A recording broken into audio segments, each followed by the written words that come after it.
Hello hello hello, आप सभी बच्चों को एमआर का बहुत बहुत नमस्कार। तो आज हम लोग मॉडर्न फिजिक्स का 5th लेक्चर पे हैं।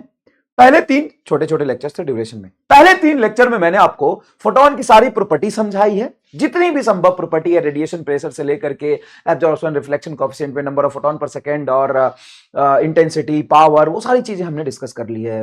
एनर्जी बराबर प्रियंका चोपड़ा कैसे बोल सकते हैं, ई बराबर पीसी बहुत काम की चीज है। ठीक है। उसके बाद लास्ट लेक्चर में मैंने फोटो इलेक्ट्रिक इफेक्ट इंट्रोड्यूस किया था, उसके कंसेप्ट को समझाया था। और फोटो इलेक्ट्रिक इफेक्ट में यह समझाया था कि देखो फोटो इलेक्ट्रिक इफेक्ट की कंडीशन क्या होती है। फोटो इलेक्ट्रिक इफेक्ट में मेजर इंपॉर्टेंट बात है कि जो इलेक्ट्रॉन का इजेक्शन होता है वो लाइट की वजह से नहीं होता, लाइट के एक एक फोटोन का इंटरेक्शन इलेक्ट्रॉन के साथ। ठीक है। आज हम लोग पढ़ने वाले हैं PhD on photo electric effect. इस लेक्चर का ड्यूरेशन आपको थोड़ा ज्यादा दिख रहा होगा क्योंकि इसमें लगभग 40 क्वेश्चन से ज्यादा हम क्वेश्चन प्रैक्टिस करने वाले हैं आज। मतलब 40 से भी ज्यादा क्वेश्चंस कराऊंगा। 45 क्वेश्चंस करेंगे हम लोग। तो 45 क्वेश्चन करेंगे तो बेसिक बात है, टाइम लगेगा। आपको क्या करना है, स्क्रीन पॉज करके खुद ही क्वेश्चन ट्राई करना है, फिर उसको आपको सॉल्यूशन देखने की जरूरत नहीं पड़ेगी। लेक्चर 45 से 50 मिनट का ही होगा। ड्यूरेशन कंसेप्चुअल एनालिसिस जो मैं पढ़ाऊंगा वो 45 से 50 मिनट का होगा। लेकिन जेई मेन के और नीट के सारे पीवाईक्यू को हम फोड़ देंगे आपके सामने। 45 क्वेश्चन, और वो 45 के 45 जेई और नीट के पीवाईक्यू और कुछ एक्स्ट्रा अच्छे सवाल मैं आपको कराऊंगा। मतलब समझ रहे हो, 10 साल के सारे क्वेश्चन करा दिए ना, जेई और नीट दोनों मिला दिया। तो हर साल क्या समझते हो, फोटो इलेक्ट्रिक इफेक्ट से एक सवाल जेई में और एक सवाल, मतलब नीट में एक सवाल और जेई में 2 सवाल मान लो, तो हो गया ना भाई 10 साल के 30 सवाल। और मैं आपको 45 करा रहा हूं, मतलब सारे ही पॉसिबल क्वेश्चन हम कर लेंगे। तो आपको क्वेश्चन प्रैक्टिस करना है। और यकीन मानो 45 सवाल अगर मैं पूरा पढ़ा दूं और तुम करने बैठोगे, मुश्किल से मुश्किल मैं बता रहा हूं, कैलकुलेशन के साथ बोल रहा हूं, बिना कैलकुलेशन का 45 सवाल करने में तुमको लगेगा 7 मिनट। 7 से 8 मिनट 45 क्वेश्चन करने में लगेगा। 45 क्वेश्चन करने में 7 से 8 मिनट लगेगा बिना कैलकुलेशन का। मतलब तुम ये देख लो कि ये फॉर्मूला रहेगा, बस थ्योरेटिकल क्वेश्चन है, ग्राफिकल क्वेश्चन है, टिक कर दिया, ग्राफिकल क्वेश्चन है, टिक कर दिया। 8 से मैक्सिमम 9 से 10 मिनट, 45 क्वेश्चन करने में 10 मिनट। इस तरीके से और इस लेवल पे मैं जाके आपको पढ़ा रहा हूं। आपको एहसास हो ही गया होगा, होता सबका नहीं है। ऐसा नहीं बोल देना होता सबका है, नहीं होता सबका नहीं है, नहीं होता सबका नहीं होता, होता सबका नहीं है। लेकिन जिसका होता है उसका एक का एक के साथ ही होता है, एक का दो के साथ नहीं होता। और यही कंसेप्ट है फोटो इलेक्ट्रिक इफेक्ट का। तो चलिए थोड़ा रिवाइज कराते फिर आगे बढ़ते हैं। फोटो इलेक्ट्रिक इफेक्ट में लाइट की वजह से इलेक्ट्रॉन नहीं निकलता, लाइट के क्वांटम नेचर की वजह से इलेक्ट्रॉन निकलता है। लाइट का क्वांटम नेचर फोटोन होता है, फोटोन की वजह से इलेक्ट्रॉन निकलता है। और फोटॉन्स की वजह से नहीं, सिर्फ फोटोन की वजह से। सुनिएगा, फोटॉन्स के वजह से इलेक्ट्रॉन नहीं निकलता, बड़ा कंसेप्चुअल चीज है। फोटॉन्स की वजह से इलेक्ट्रॉन नहीं निकलता, फोटोन के वजह से निकलता। एक फोटोन का ही इंटरेक्शन एक इलेक्ट्रॉन के से होता है। मतलब एक इलेक्ट्रॉन का जो इजेक्शन हुआ है ना, उसके पीछे एक फोटोन का ही हाथ है। एक इलेक्ट्रॉन का जो इजेक्शन हुआ है ना, उसके पीछे एक फोटोन का ही हाथ है। लेकिन बहुत सारे फोटोन गिरते हैं, लेकिन सबका होता नहीं है, किसी किसी का ही हो पाता है। चलिए अब देखिए ध्यान से।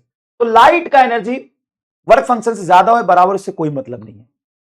फोटोन की एनर्जी वर्क फंक्शन से बड़ी होनी चाहिए, तब इलेक्ट्रॉन मस्ट इजेक्ट नहीं होगा, इलेक्ट्रॉन में इजेक्ट होगा। तो फोटोन की लाइट अगर आपके वर्क फंक्शन से बड़ी है तभी इलेक्ट्रॉन इजेक्ट होगा। और जो इलेक्ट्रॉन इजेक्ट हो रहा है वो सारे इलेक्ट्रॉन की काइनेटिक नहीं सेम नहीं होती, 0 से के मैक्स के बीच में होती है। फिर हमने ग्राफ बनाया था, ये देखिए, ये हमने ग्राफ बनाया था करंट वर्सेस ईएमएफ का।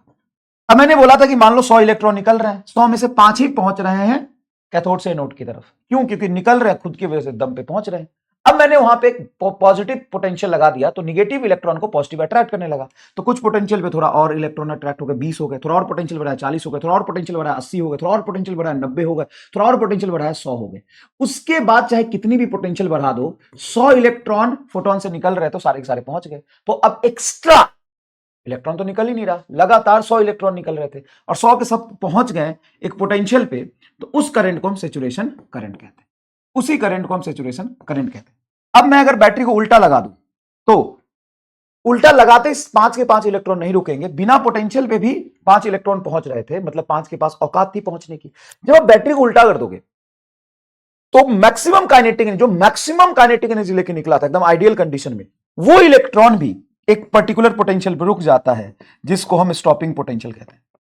और वो काइनेटिक एनर्जी मैक्सिमम वाली कितनी होती है, एनर्जी ऑफ फोटोन बराबर work function plus K max. यही आपने पढ़ा था। तो एक बात समझिए, मैक्सिमम काइनेटिक एनर्जी का फॉर्मूला आपका होता है एनर्जी ऑफ फोटोन -5। और ये जो एनर्जी ऑफ इलेक्ट्रॉन मैक्सिमम आपने लिखा है मैक्सिमम एनर्जी ऑफ इलेक्ट्रॉन, ये जो मैक्सिमम एनर्जी ऑफ इलेक्ट्रॉन लिखा है EP-5, ये मैक्सिमम एनर्जी ऑफ फोटॉन सबके लिए नहीं है, ये उस इलेक्ट्रॉन के लिए जो एकदम आइडियल कंडीशन में निकले। बाकी जो इलेक्ट्रॉन निकलते हैं उसकी काइनेटिक एनर्जी 0 से Ke मैक्स के बीच में कुछ भी हो सकता है। यह बात आपको समझ में आती है बेटा। उसके बाद मैक्सिमम काइनेटिक एनर्जी वाला इलेक्ट्रॉन भी नहीं पहुंचा, मतलब कहां चला गया, V0 पोटेंशियल पे, उसकी सारी काइनेटिक एनर्जी पोटेंशियल में कन्वर्ट हो गई। तो यही 2-3 इंपॉर्टेंट फॉर्मूला मैंने बताया था आपको। चलिए आज की क्लास शुरू करते हैं। देखिए अब यहां से हम आज की क्लास शुरू कर रहे हैं, ध्यान से सुनिएगा। चलिए सवाल देखिए, when light of frequency 2 nu naught where nu naught is the threshold frequency is incident on a metal plate। तो लाइट की फ्रीक्वेंसी 2 nu naught है, 2 nu naught है, और मेटल प्लेट की थ्रेशोल्ड फ्रीक्वेंसी nu naught है। तो जब light 2 nu naught का मेटल प्लेट पे फॉल किया तो वहां से निकलने वाले इलेक्ट्रॉन की स्पीड v1 थी। when the frequency of the incident radiation is incident 5 nu naught, frequency जब 5 nu naught है, then maximum velocity of electron v2 है। then from the same plate is v2, then relation between v1 and v2। तो v1 and v2 का relation क्या होगा, ठीक है। एक बात बताओ, ये जो रिलेशन लिखते हो एनर्जी ऑफ फोटोन बराबर work function plus maximum kinetic energy of electron, ये निकलने वाले हर इलेक्ट्रॉन के लिए होता है क्या? नहीं, ये उस इलेक्ट्रॉन के लिए होता है जिसका कोलिजन नहीं हुआ है। एनर्जी ऑफ फोटोन को आप HF लिखते हो तो ये आपका हो गया H तो लिख भाई, H कहां चला गया तेरा, H इंटू 2 nu naught। अरे एनर्जी ऑफ फोटोन होता है HF और फ्रीक्वेंसी 2 nu naught है, तो H into 2 nu naught। Work function को आप लिख सकते हो H nu naught, क्योंकि थ्रेशोल्ड फ्रीक्वेंसी nu naught है तो वर्क फंक्शन को H nu naught। उस समय इलेक्ट्रॉन का मैक्सिमम स्पीड है v1, तो काइनेटिक एनर्जी होगा हाफ m v1 का होल स्क्वायर।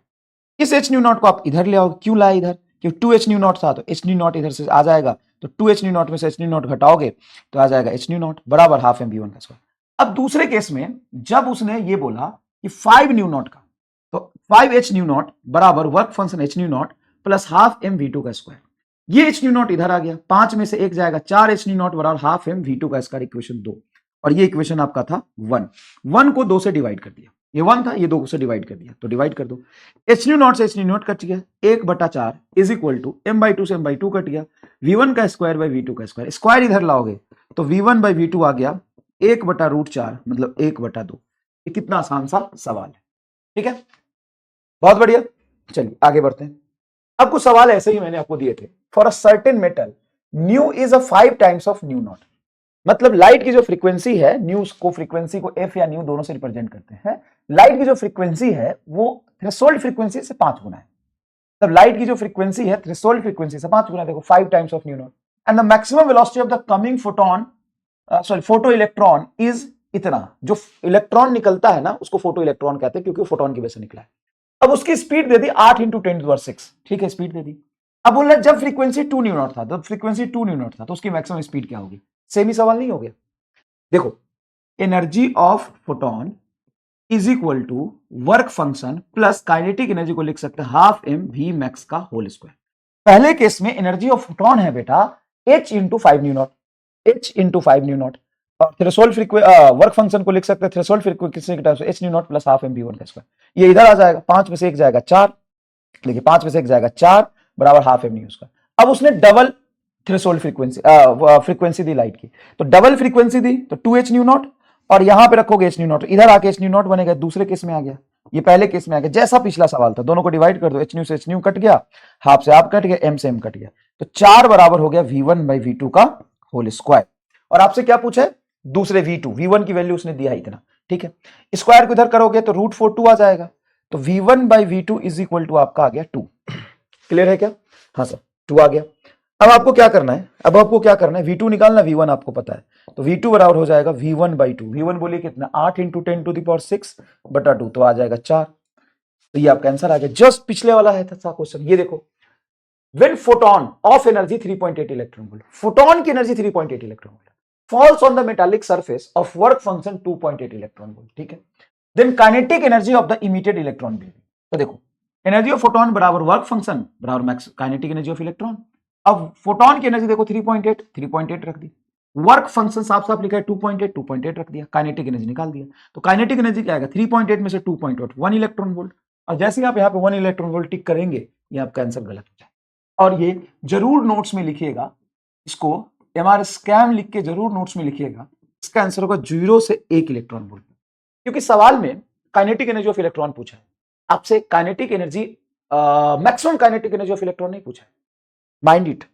आपसे सवाल में काइनेटिक एनर्जी ऑफ इलेक्ट्रॉन पूछा है, maximum kinetic energy of electron नहीं पूछा है। अरे बाप रे, सही कह रहे हो सर जी, ये बहुत ध्यान देने वाली बात है। इसमें आपसे क्या पूछा है, फोटॉन की एनर्जी दे दी, वर्क फंक्शन दे दिया और kinetic energy of emitted electron लिखा है। लेकिन तुमने जो फॉर्मूला लगाया वो तो मैक्सिमम काइनेटिक एनर्जी वाला लगा है।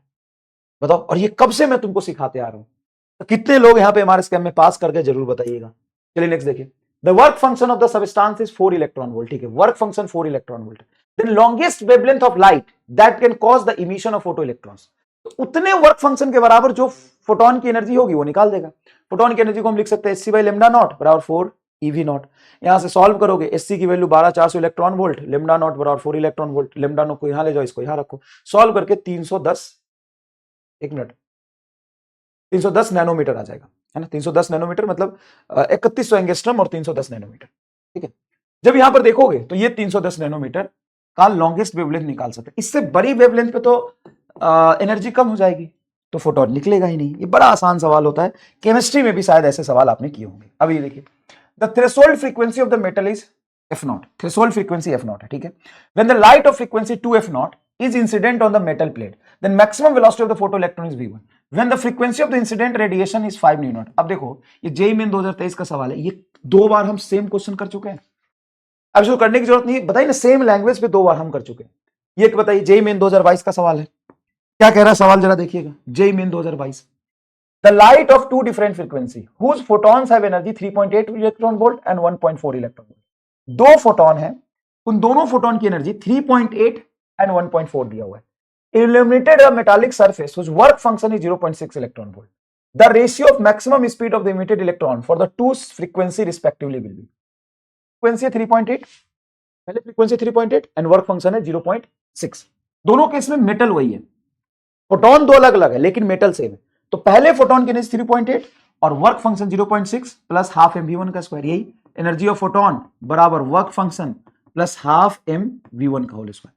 तो energy of photon 3.8, work function 0.6, ये रख दिया हमने। ठीक है, दूसरे केस में रख दिया energy of photon 1.4, work function वही 0.6 बराबर हाफ mv2 का स्क्वायर। अब मैंने क्या किया, 0.6 को इधर लाया, तो 3.8 में से 0.6 करो तो 3.2 और 1.4 में से 0.6 इधर लाके सब्ट्रैक्ट करोगे तो 0.8। इसको डिवाइड कर देंगे अब हम, तो ये हो जाएगा हाफ mv1 का स्क्वायर हाफ mv2 का स्क्वायर, m/2 से m/2 कट गया और 8 चौक 32 आ गया। देखो ना, 8 चौक 32, तो 4 बराबर v1/v2 का होल स्क्वायर, स्क्वायर इधर आ जाएगा √2:1 इज योर करेक्ट आंसर। और देखो, जब भी आंसर निकालो ना तो ऐसे भी देख लिया करो कि एनर्जी जहां ज्यादा होगा फोटोन की, वहीं पर इलेक्ट्रॉन को ज्यादा एनर्जी ट्रांसफर कर पाएगा। अगर फोटोन के पास ज्यादा एनर्जी है तो अबे भाई, जिसके पास औकात ज्यादा हो ज्यादा एनर्जी ट्रांसफर कर पाएगा, उस केस में स्पीड ज्यादा होनी चाहिए। तो पहले वाले फोटोन की एनर्जी ज्यादा है तो उससे निकलने वाले इलेक्ट्रॉन की एनर्जी ज्यादा होनी चाहिए थी। तो ये रेशियो कभी भी ये और ये हो ही नहीं सकता है, मतलब इसी दोनों में से कैंसर है, ये आपका आंसर आ गया। ऐसे भी सोच सकते हैं। अब ये देखिए सवाल, 2 identical photo electrons receive the light of frequency F0 and M2। अब कह रहा है 2 identical photo cathode, 2 identical photo cathode मतलब क्या है, फोटो कैथोड मतलब surface, metallic surface, receive the light मतलब सेम मेटल है। देखो ना, photo cathode, 2 identical photo cathode मतलब सेम मटेरियल, सेम मटेरियल मतलब इसका वर्क फंक्शन सेम होगा। Of light of frequency F0 and M2, 2 तरह का रेडिएशन फॉल किया F1 एंड F2 का। If the velocity of the photo electrons coming outer V1 and V2 respectively, तो उनके बीच का रिलेशन पूछा है। सबसे पहले बताओ, एनर्जी ऑफ फोटोन, अगर frequency of photon F1, energy of photon HF1, work function 5 बराबर हाफ mv1 का स्क्वायर। हाँ, दूसरे केस में आ जाएगा। हाँ, अब यहां पर देखो तो तुमसे V1 V2 का रिलेशन पूछा है F1 F2 के टर्म्स में। एक कॉमन चीज यहां पे नोटिस करो कि फाई गायब है। अब फाई क्यों गायब है, क्योंकि फाई के टर्म्स में आंसर नहीं निकालना है, उसको फ्रीक्वेंसी गिवन है और फ्रीक्वेंसी के टर्म्स में स्पीड का रिलेशन आपको निकालना है। क्या बोला है, V1 एंड V2 का रिलेशन निकालना है फ्रीक्वेंसी के टर्म्स। तो क्या करोगे, कुछ मत करो, इस दोनों इक्वेशन को सब्ट्रैक्ट करो। HF1 में से HF2 जाएगा तो ये बचेगा H F1 minus F2, common निकाल लेना H को, F1 माइनस F2, 5 से 5 कट गया, यहां पे आ जाएगा हाफ m V1 का स्क्वायर माइनस V2 का होल स्क्वायर, ये आंसर आ गया। अब यहां पे तुम्हारा आंसर बिल्कुल मैच करेगा, इस 2 को उधर ले जाओ, m को इधर ले जाओ, तो V1 का होल स्क्वायर माइनस V2 का होल स्क्वायर, V1 का होल स्क्वायर माइनस V2 का whole square is equal to 2h/m F1 minus F2। बताओ कहां आ रहा है, 2h/m, 2h/m देखो F1 - F2 यही आ रहा है, प्लस तो होगा नहीं, प्लस होगा नहीं, 2h/m ये भी आ रहा है, लेकिन यहाँ पे स्क्वायर होना चाहिए, और स्क्वायर इंडिविजुअल है, होल स्क्वायर नहीं है भाई, इसमें से घटाया तो V1 का स्क्वायर में से V2 का स्क्वायर घटेगा। ये जेईई मेन 2021 का सवाल है। अब बताओ जेईई के सवाल तुमको 4 के मजा आया कि नहीं है? मजा तो आ गया। अब हम आगे फोटो इलेक्ट्रिक इफेक्ट को थ्योरेटिकली और ग्राफिकली बहुत अच्छे से समझने वाले हैं। तो बेटा आप देख पा रहे होगे कि मैं पूरे क्वेश्चन प्रैक्टिस के साथ चल रहा हूं। हालांकि क्वेश्चन आपको करने थे, लेकिन कैसे करने एक बार वेरीफाई तो कर लो, समझ रहे हो? अब हम पढ़ना शुरू करते हैं बेटा, प्लीज चलिए। अब देखिएगा, अब आगे पढ़ने से पहले जरा मैं तुमको एमआर स्टार फ्लो पहले ही समझाता हूं। एमआर स्टार फ्लो पहले ही समझाता हूं। सर क्या? अब आइंस्टाइन ने जो एक्सप्लेन किया तो आपने देखा ही। आइंस्टाइन क्या कहता है कि देखो ये 1-to-1 इंटरेक्शन है, एक फोटोन ही एक इलेक्ट्रॉन के साथ इंटरेक्ट करता है। अगर मान लो 10 फोटोन गिर रहे हैं, उसे एक इलेक्ट्रॉन निकला, ठीक है, एक इलेक्ट्रॉन की काइनेटिक एनर्जी कुछ हाई ई, मैक्सिमम काइनेटिक एनर्जी, बिना कोलिजन के आइडियल केस में मैक्सिमम काइनेटिक एनर्जी ई आ गई। अब उसी फ्रीक्वेंसी के अगर 20 फोटोन गिरते तो निकलने वाली इलेक्ट्रॉन की काइनेटिक एनर्जी में क्या फर्क पड़ेगा? अब यही एनालिसिस मैं अपने एक नए कंसेप्ट से आपको समझाता हूं। क्या वो कंसेप्ट क्या है? देखिए, मैं आपको कह रहा हूं कि एनर्जी बराबर HF, मैक्स प्लैंक ने ये रिलेशन दिया था, ये आइंस्टाइन ने नहीं दिया था। फोटोन की एनर्जी जो आप लिखते हो, एक फोटोन की एनर्जी HF, वो मैक्स प्लैंक ने दिया। तो मैक्स प्लैंक साहब ने एनर्जी लिखा E बराबर HF, सर लिखा, बढ़िया। अब E बराबर HF में H क्या है? Sir Planck constant. ओके, अब इस H का क्या सिग्निफिकेंस है? सब गजब बातें कर रहे हो आप आज, एकदम हाई लेवल की बातें, इंटेलेक्चुअल बातें नहीं कर रहे हो, कह रहे हो ये प्लैंक्स कांस्टेंट है। अब प्लैंक्स कांस्टेंट का सिग्निफिकेंस क्या है? ये कैसे पता चलेगा भाई? मास का सिग्निफिकेंस ये है कि वो इनर्शिया को बताता है। मॉडर्न फिजिक्स में मास का सिग्निफिकेंस ये है कि उसकी वजह से मास एनर्जी स्टोर होती है। एनर्जी का सिग्निफिकेंस है कि energy due to its motion is called kinetic energy. Momentum का है कितना मोशन कंटेन करता है। वेलोसिटी का मतलब कितना तेज और कहां भाग रहा है। एक्सीलरेशन का मतलब किस रेट से वेलोसिटी चेंज हो रहा है। इलेक्ट्रिक फील्ड का मतलब है कि किसी भी चार्ज के आसपास वो एक कूलम चार्ज पे कितना फोर्स लगेगा, उसको इलेक्ट्रिक फील्ड कहते हैं। तो हर चीज का सिग्निफिकेंस है, लेकिन कांस्टेंट का कैसे सिग्निफिकेंस बताओ? जैसे मैं तुमसे बोलूं कि दो मासेस के बीच में जो ग्रेविटेशनल फोर्स लगता है G m1 m2 by are square, इसमें दोनों तो मास है, ये दोनों के बीच में डिस्टेंस है, G क्या है? Sir universal gravitational constant. इसका सिग्निफिकेंस क्या है? सर ये G का सिग्निफिकेंस, सर G मीडियम पे भी डिपेंड नहीं करता कि मीडियम की प्रॉपर्टी बताएगा। G का सिग्निफिकेंस क्या है? जी का कोई सिग्निफिकेंस नहीं है। ये सिर्फ ये बताता है, होता भी होगा बहुत डीप लेवल पे तो नहीं पता, लेकिन मोटा मोटा जो हमारे लेवल की फिजिक्स है उसमें जी एक मल्टीप्लाइंग फैक्टर का काम कर रहा है कि अगर मैं बिना जी के फोर्स लिखूं तो F बराबर m1 m2 बटा आर स्क्वायर होगा। अब दोनों मास की वैल्यू रख दो, डिस्टेंस की वैल्यू रख दो, तो ये फोर्स इतना जो कैलकुलेट करके आएगा उतना लगता नहीं है, फोर्स उससे अलग लगता है, और वो अलग लगता है वो सही रिलेशन जी की वजह से आता है। तो न्यूटन एक मल्टीप्लाइंग फैक्टर डाला। इसके अलावा जी का और क्या सिग्निफिकेंस हो सकता है? ढंग से सोचने की कोशिश करो। क्या फोर्स जी पे डिपेंड करता है? हाँ सर जी की वैल्यू रखना पड़ता है, हाँ रखना तो पड़ता है, लेकिन क्या जी की वैरी कर सकता है क्या? नहीं, जी वैरी नहीं। जी कब बदलेगा? कभी भी नहीं। जी यूनिवर्सल कांस्टेंट है, तो इसका एक मल्टीप्लाइंग फैक्टर के अलावा कोई काम नहीं है। जैसे मैं फोर्स में भी ऐसे देखूं, F बराबर Q1 Q2 बटा 4 पाई इप्सिलॉन नॉट आर स्क्वायर। तो देखो Q1 Q2 का मतलब है, R का मतलब इप्सिलॉन नॉट का ही मतलब, 4 पाई का क्या मतलब? 4 पाई का क्या सिग्निफिकेंस है? कुछ चीजें फॉर्मूले में ऐसा होता है जिसका कोई सिग्निफिकेंस नहीं होता है।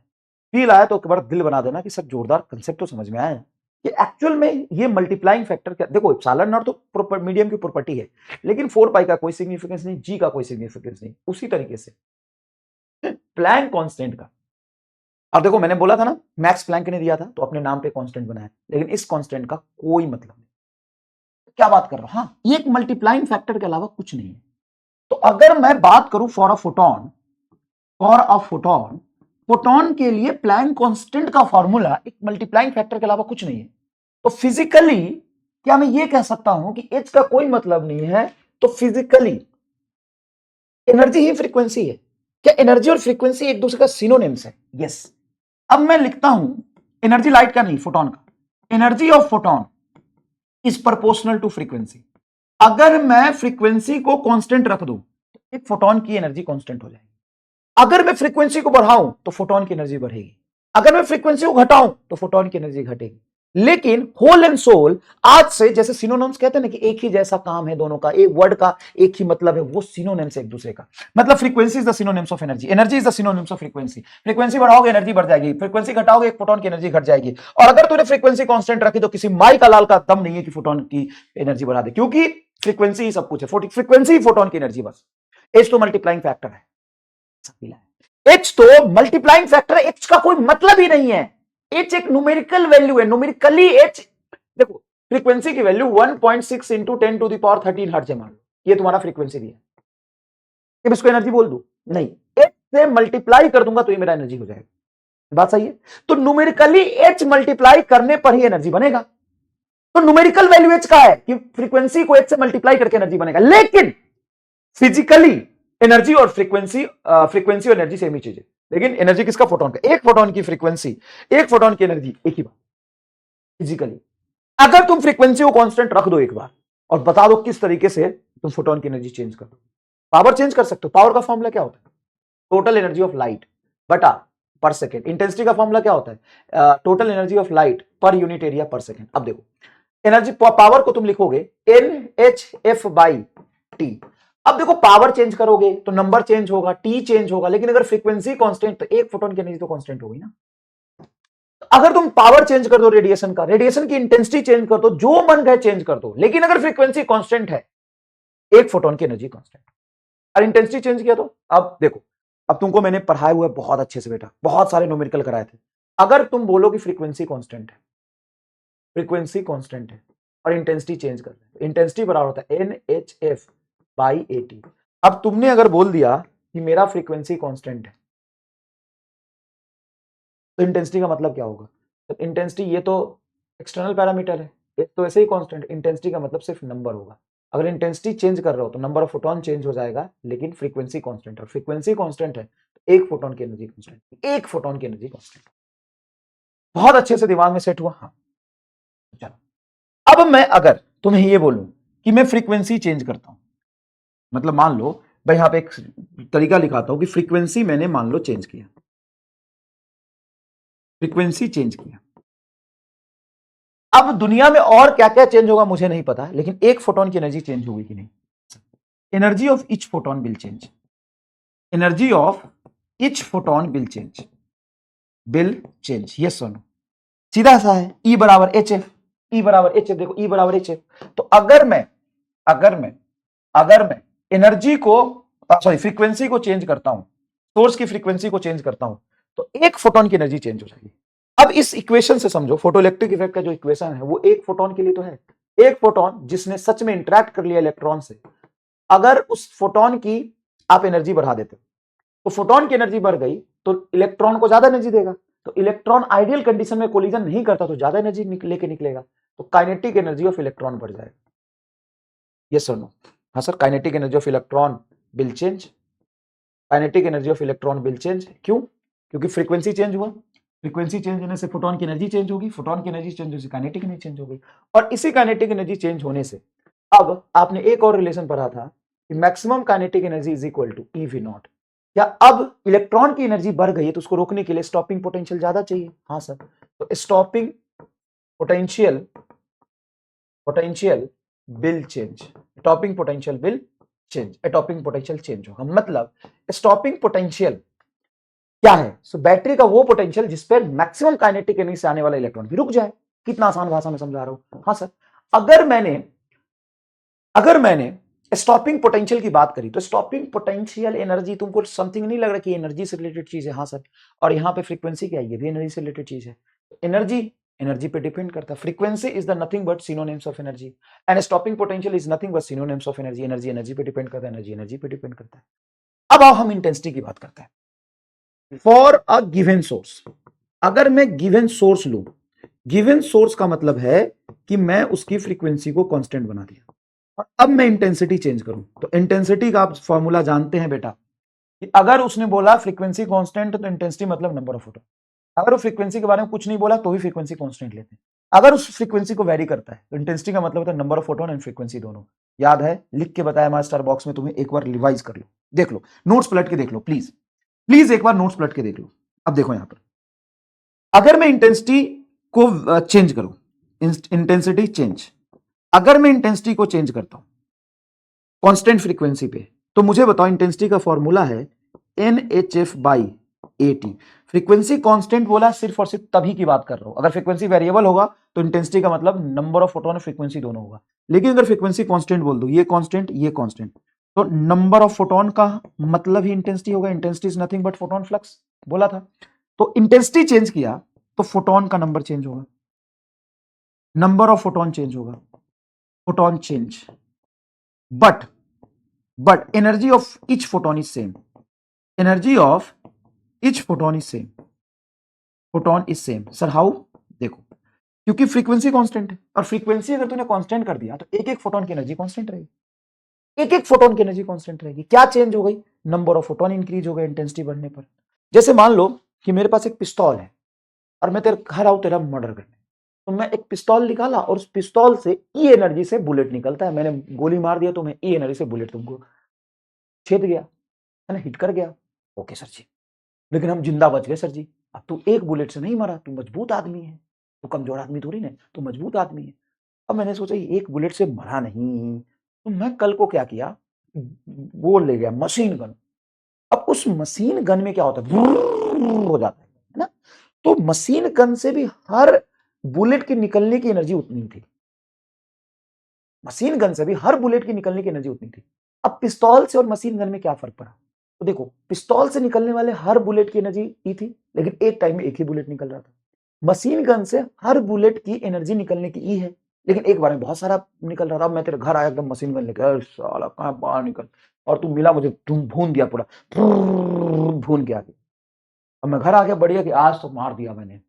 फिर जब मैं घर पहुंचा, आराम से लेट वेट गया, कल देखा तो फिर से जिंदा है। क्यों? कि सर एक बुलेट से नहीं मारा तो 100 बुलेट से क्यों करेंगे? आपके बुलेट की एनर्जी इतनी सफिशिएंट नहीं है। साला मैं परेशान। तो यहां पे वही हुआ कि मैं क्या कह रहा हूं कि मैं फ्रीक्वेंसी कांस्टेंट रखा, तो निकलने वाले फोटोन की एनर्जी फिक्स हो गई। फ्रीक्वेंसी कांस्टेंट मतलब एक एक फोटोन की एनर्जी फिक्स हो गई, नंबर ऑफ फोटोन बढ़ गया इंटेंसिटी से। समझ में आया? अब नंबर बढ़ने से संख्या ज्यादा बढ़ गया, लेकिन हर बुलेट की एनर्जी उतनी रही, हर फोटोन की एनर्जी उतनी रही।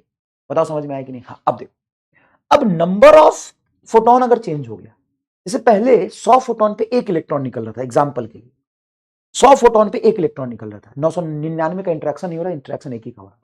अब 200 फोटोन में तो 2 इलेक्ट्रॉन निकलेगा, 300 फोटोन में 3 इलेक्ट्रॉन निकलेगा। तो क्या पे नंबर ऑफ इलेक्ट्रॉन ज्यादा निकलेंगे? अब number of electron will change, number of electron will change, yes, but kinetic energy of each electron will same, kinetic energy of each electron will same, kinetic energy of each electron will same। क्यों kinetic energy same रहेगा? क्योंकि sir देखो, simple सी बात है, आप intensity बढ़ा रहे हो कांस्टेंट फ्रीक्वेंसी पर बोल के, अगर कांस्टेंट फ्रीक्वेंसी नहीं रखते तो सोचना पड़ता, लेकिन फ्रीक्वेंसी कांस्टेंट रखा तो इंटेंसिटी का मतलब है नंबर। अब इंटेंसिटी बढ़ाया तो नंबर बढ़ा, नंबर बढ़ने से फोटोन का नंबर बढ़ेगा तो इलेक्ट्रॉन का नंबर बढ़ जाएगा, लेकिन हर फोटोन की एनर्जी तो सेम ही रहेगी। ओके, अब नंबर बढ़ने से क्या सर्किट में फ्लो करने वाला करंट बढ़ जाएगा? क्योंकि आई बराबर होता है एन ई बाई टी, अरे क्यू बाई टी, क्यू को एन ई लिख सकते हैं। हाँ, तो जितना ज्यादा अगर इलेक्ट्रॉन आएगा तो उतना ज्यादा सेचुरेशन करंट बढ़ जाएगा कि नहीं बढ़ जाएगा? अब पहले 100 करंट इलेक्ट्रॉन निकल रहा था, पहले 100 इलेक्ट्रॉन निकल रहा था और 100 को मैं कलेक्ट कर दिया बैटरी से। अब मान लो इंटेंसिटी बढ़ाओगा तो 200 निकलेगा, तो 200 को कलेक्ट कर दूंगा। अब बताओ ये रिलेशन समझ में आया? हाँ, अब सुनना, अभी कितना शानदार चीज मैंने तुम्हें पढ़ाया, देखना। अब सुनो अच्छे से, करंट किस बात पे डिपेंड करता है? इलेक्ट्रॉन की एनर्जी कितनी है, कितना एनर्जी लेके निकला, या कितना इलेक्ट्रॉन निकला। सर कितना इलेक्ट्रॉन निकला इस बात पे डिपेंड करता है, मतलब saturation current number of electron पे डिपेंड करता है। तो सेचुरेशन करंट मतलब करंट एक नंबर डिपेंडेंट क्वांटिटी है और इंटेंसिटी एक नंबर डिपेंडेंट क्वांटिटी है। तो नंबर किस पे डिपेंड करता है? सर नंबर पे। अब तुमसे बोलेगा करंट, तो बोलोगे करंट नंबर पे डिपेंड करेगा गुरुजी, फ्रीक्वेंसी पे डिपेंड नहीं करेगा। क्योंकि अगर तुम फ्रीक्वेंसी चेंज करते हो, अगर मान लो यहां पे तुम फ्रीक्वेंसी चेंज करते हो, तो हर फोटोन की क्या चेंज होगी? एनर्जी चेंज होगी। लेकिन अगर टोटल फोटोन उतना ही रह गया तो सर टोटल फोटोन उतना ही रह गया तो टोटल इलेक्ट्रॉन उतना ही रहेगा। अब मान लो तुम 100 फोटोन गिरा रहे थे, अब 100 के 100 फोटोन की तुम एनर्जी बढ़ा दो, लेकिन 100 ही फोटोन गिराओ, तो भाई इंट्रैक्शन में प्रॉब्लम है ना। अगर किसी ई एनर्जी के 100 फोटोन आए, एक इलेक्ट्रॉन निकला। अब 2 ई एनर्जी के 100 फोटोन आएंगे तो एक ही इलेक्ट्रॉन निकलेगा, 3 ई एनर्जी के 100 फोटोन आएंगे तो एक ही इलेक्ट्रॉन निकलेगा। 5 ई के 5 गुना एनर्जी कर दी, 100 फोटोन आए तो एक ही इलेक्ट्रॉन निकलेगा। अभी जितनी ज्यादा संख्या इलेक्ट्रॉन फोटोन का होगा उतना इंटरेक्शन की प्रोबेबिलिटी बढ़ेगी। अगर तुम नंबर कांस्टेंट रख दोगे, फोटोन का नंबर कांस्टेंट रख दोगे, तो निकलने वाले इलेक्ट्रॉन का नंबर कांस्टेंट होगा। अब देखो कितना सिस्टमैटिक और सिंक्रोनाइजिकली ये बैठ रहा है। नंबर नंबर पे डिपेंड करता है, नंबर एनर्जी पे डिपेंड नहीं करता है। एनर्जी से क्या फर्क पड़ता है? अगर फोटोन की एनर्जी बढ़ी तो निकलने वाले इलेक्ट्रॉन की एनर्जी बढ़ा देता है, तो इलेक्ट्रॉन की काइनेटिक एनर्जी बढ़ जाएगी, तो स्टॉपिंग पोटेंशियल बढ़ जाएगा। स्टॉपिंग पोटेंशियल एनर्जी एनर्जी पे डिपेंड करता है। Frequency is nothing but synonyms of energy and stopping potential is energy. Energy depends on energy, energy does not depends on number. Energy energy रोकने की अच्छा एक बात बताओ, अगर मैं नंबर बहुत चेंज कर दिया तो निकलने वाले इलेक्ट्रॉन का नंबर चेंज हो जाएगा, लेकिन एनर्जी तो उतना ही रही, तो स्टॉपिंग पोटेंशियल उतना ही रहेगा। स्टॉपिंग पोटेंशियल एनर्जी है, एनर्जी पे डिपेंड नहीं, एनर्जी पे डिपेंड करता है। स्टॉपिंग पोटेंशियल एक एनर्जी है, नंबर पे डिपेंड नहीं करता है। सैचुरेशन करंट एक नंबर है, नंबर पे करता है। सैचुरेशन करंट नंबर है, वो एनर्जी पे डिपेंड नहीं करता है। नंबर देखो नंबर, सैचुरेशन करंट क्या होता है? एक नंबर, किस पे डिपेंड करेगा? एनर्जी पे डिपेंड नहीं करेगा। सैचुरेशन करंट, करंट एक नंबर है, ये नंबर पे डिपेंड करेगा। करंट एक नंबर है, नंबर पे डिपेंड करेगा। करंट एक नंबर है, एनर्जी पे डिपेंड नहीं करेगा। स्टॉपिंग पोटेंशियल एक एनर्जी है, नंबर पे डिपेंड नहीं करेगा। ये एनर्जी है, नंबर पे डिपेंड नहीं करेगा। ये एनर्जी है, एनर्जी पे डिपेंड करेगा। ये एनर्जी है, एनर्जी पे डिपेंड करेगा। स्टॉपिंग पोटेंशियल एनर्जी है, फ्रीक्वेंसी एनर्जी पे डिपेंड करेगा। स्टॉपिंग पोटेंशियल एनर्जी है, नंबर पे डिपेंड नहीं करेगा। करंट एक नंबर है, नंबर पे डिपेंड करेगा। करंट एक नंबर है, एनर्जी पे डिपेंड नहीं करेगा। बताओ बताओ, एकदम से एकदम गुम सुम आ गया कि नहीं? बताओ 31 मिनट पे तुमको मजा आया कि नहीं? बता देता हूं सर, एकदम से पगला गए थे आप, हम समझ गए सर जी, लेकिन मजा आया कि नहीं आया? क्या इस तरीके से आप पहली बार पढ़े हो तो जरूर कमेंट करके बताओ कि इस विजुअलाइजेशन के साथ मॉडर्न फिजिक्स कभी नहीं पढ़ा था। अब ग्राफ बनाते हैं, तो अब तो गर्दा उड़ा दोगे। हाँ, अब फोटो इलेक्ट्रिक इफेक्ट की सारी थ्योरी एक बार रिवाइज कर लेते हैं। ऑल इलेक्ट्रिक इलेक्ट्रॉन है सेम एनर्जी की डिफरेंट काइनेटिक एनर्जी। देखो डिफरेंट काइनेटिक एनर्जी, सभी इलेक्ट्रॉन की काइनेटिक एनर्जी अलग होती है। मैक्सिमम काइनेटिक एनर्जी होता है energy of photon -5। Photo electric effect is instantaneous process, मतलब time lag between falling of electron and injection of electron is falling of photon and injection of electron is nanosecond. दो बातें समझ में आई। तीसरी बात, can not explain by wave theory. ये wave theory से एक्सप्लेन नहीं होता। वेव थ्योरी से क्या एक्सप्लेन नहीं होता है? इंस्टेंटेनियसली फोटोन का निकलना एक्सप्लेन नहीं होता, सॉरी इलेक्ट्रॉन का निकलना एक्सप्लेन नहीं होता। फोटोन के आने और इलेक्ट्रॉन के निकलने के बीच में इतना कम टाइम होता है, वो एक्सप्लेन नहीं होता। दूसरी बात, efficiency of photo electric effect is very less, मतलब 10 का पावर -3, 10 का पावर -2, 10 का पावर -4 के ऑर्डर में होता है, मतलब 0.1, 0.2%, 0.01% के ऑर्डर में होता है। लेकिन एक 1-to-1 इंटरेक्शन होता है। आइंस्टाइन ने बोला था 1-to-1 इंटरेक्शन होता है। तो प्रॉब्लम इसमें है कि 1000 फोटोन जब गिरते हैं तो एक ही फोटोन का इंटरेक्शन इलेक्ट्रॉन से होता है, बाकी सब हवा में ही निकल जाते हैं। वो वाला कहानी बायोलॉजी और फिजिक्स हो गया कि नहीं हो गया? बताओ, उस फॉर्म वाले से एक्सप्लेन करो कमेंट में कि क्या होता है उसमें, है ना? वो रिप्रोडक्शन में क्या होता है बताओ। Occurrence of photoelectric effect does not depends on intensity. Photoelectric effect का होना नंबर पे डिपेंड नहीं करता। अब सारे गिरो के फॉर्स से क्या होगा बे? अब मान लो वर्क फंक्शन है 4 इलेक्ट्रॉन वोल्ट और फोटोन आ रहा है 3 इलेक्ट्रॉन वोल्ट का। अब फोटोन 3 इलेक्ट्रॉन वोल्ट का और वर्क फंक्शन 4, मतलब निकालने के लिए 4 चाहिए, तो निकल पाएगा? नहीं निकल पाएगा। अब एक फोटोन है तो, और 4 लाख फोटोन है तो, अब गिरो के फोर्स से थोड़ी ना कुछ होगा। एक एक फोटोन ही एक इलेक्ट्रॉन को निकालता है। तुम ऐसे नहीं बोल सकते हो कि सर मान लो 4000 फोटोन आया, सबकी एनर्जी 3 इलेक्ट्रॉन वोल्ट, तो क्या पता कोई 2 फोटोन मिलकर 6 इलेक्ट्रॉन वोल्ट एनर्जी कर दे और वर्क फंक्शन 4 ही है? नहीं हो पाएगा। एक फोटोन ही एक इलेक्ट्रॉन से इंटरेक्ट करता है। यही चीज वेव थ्योरी से एक्सप्लेन नहीं हो रही।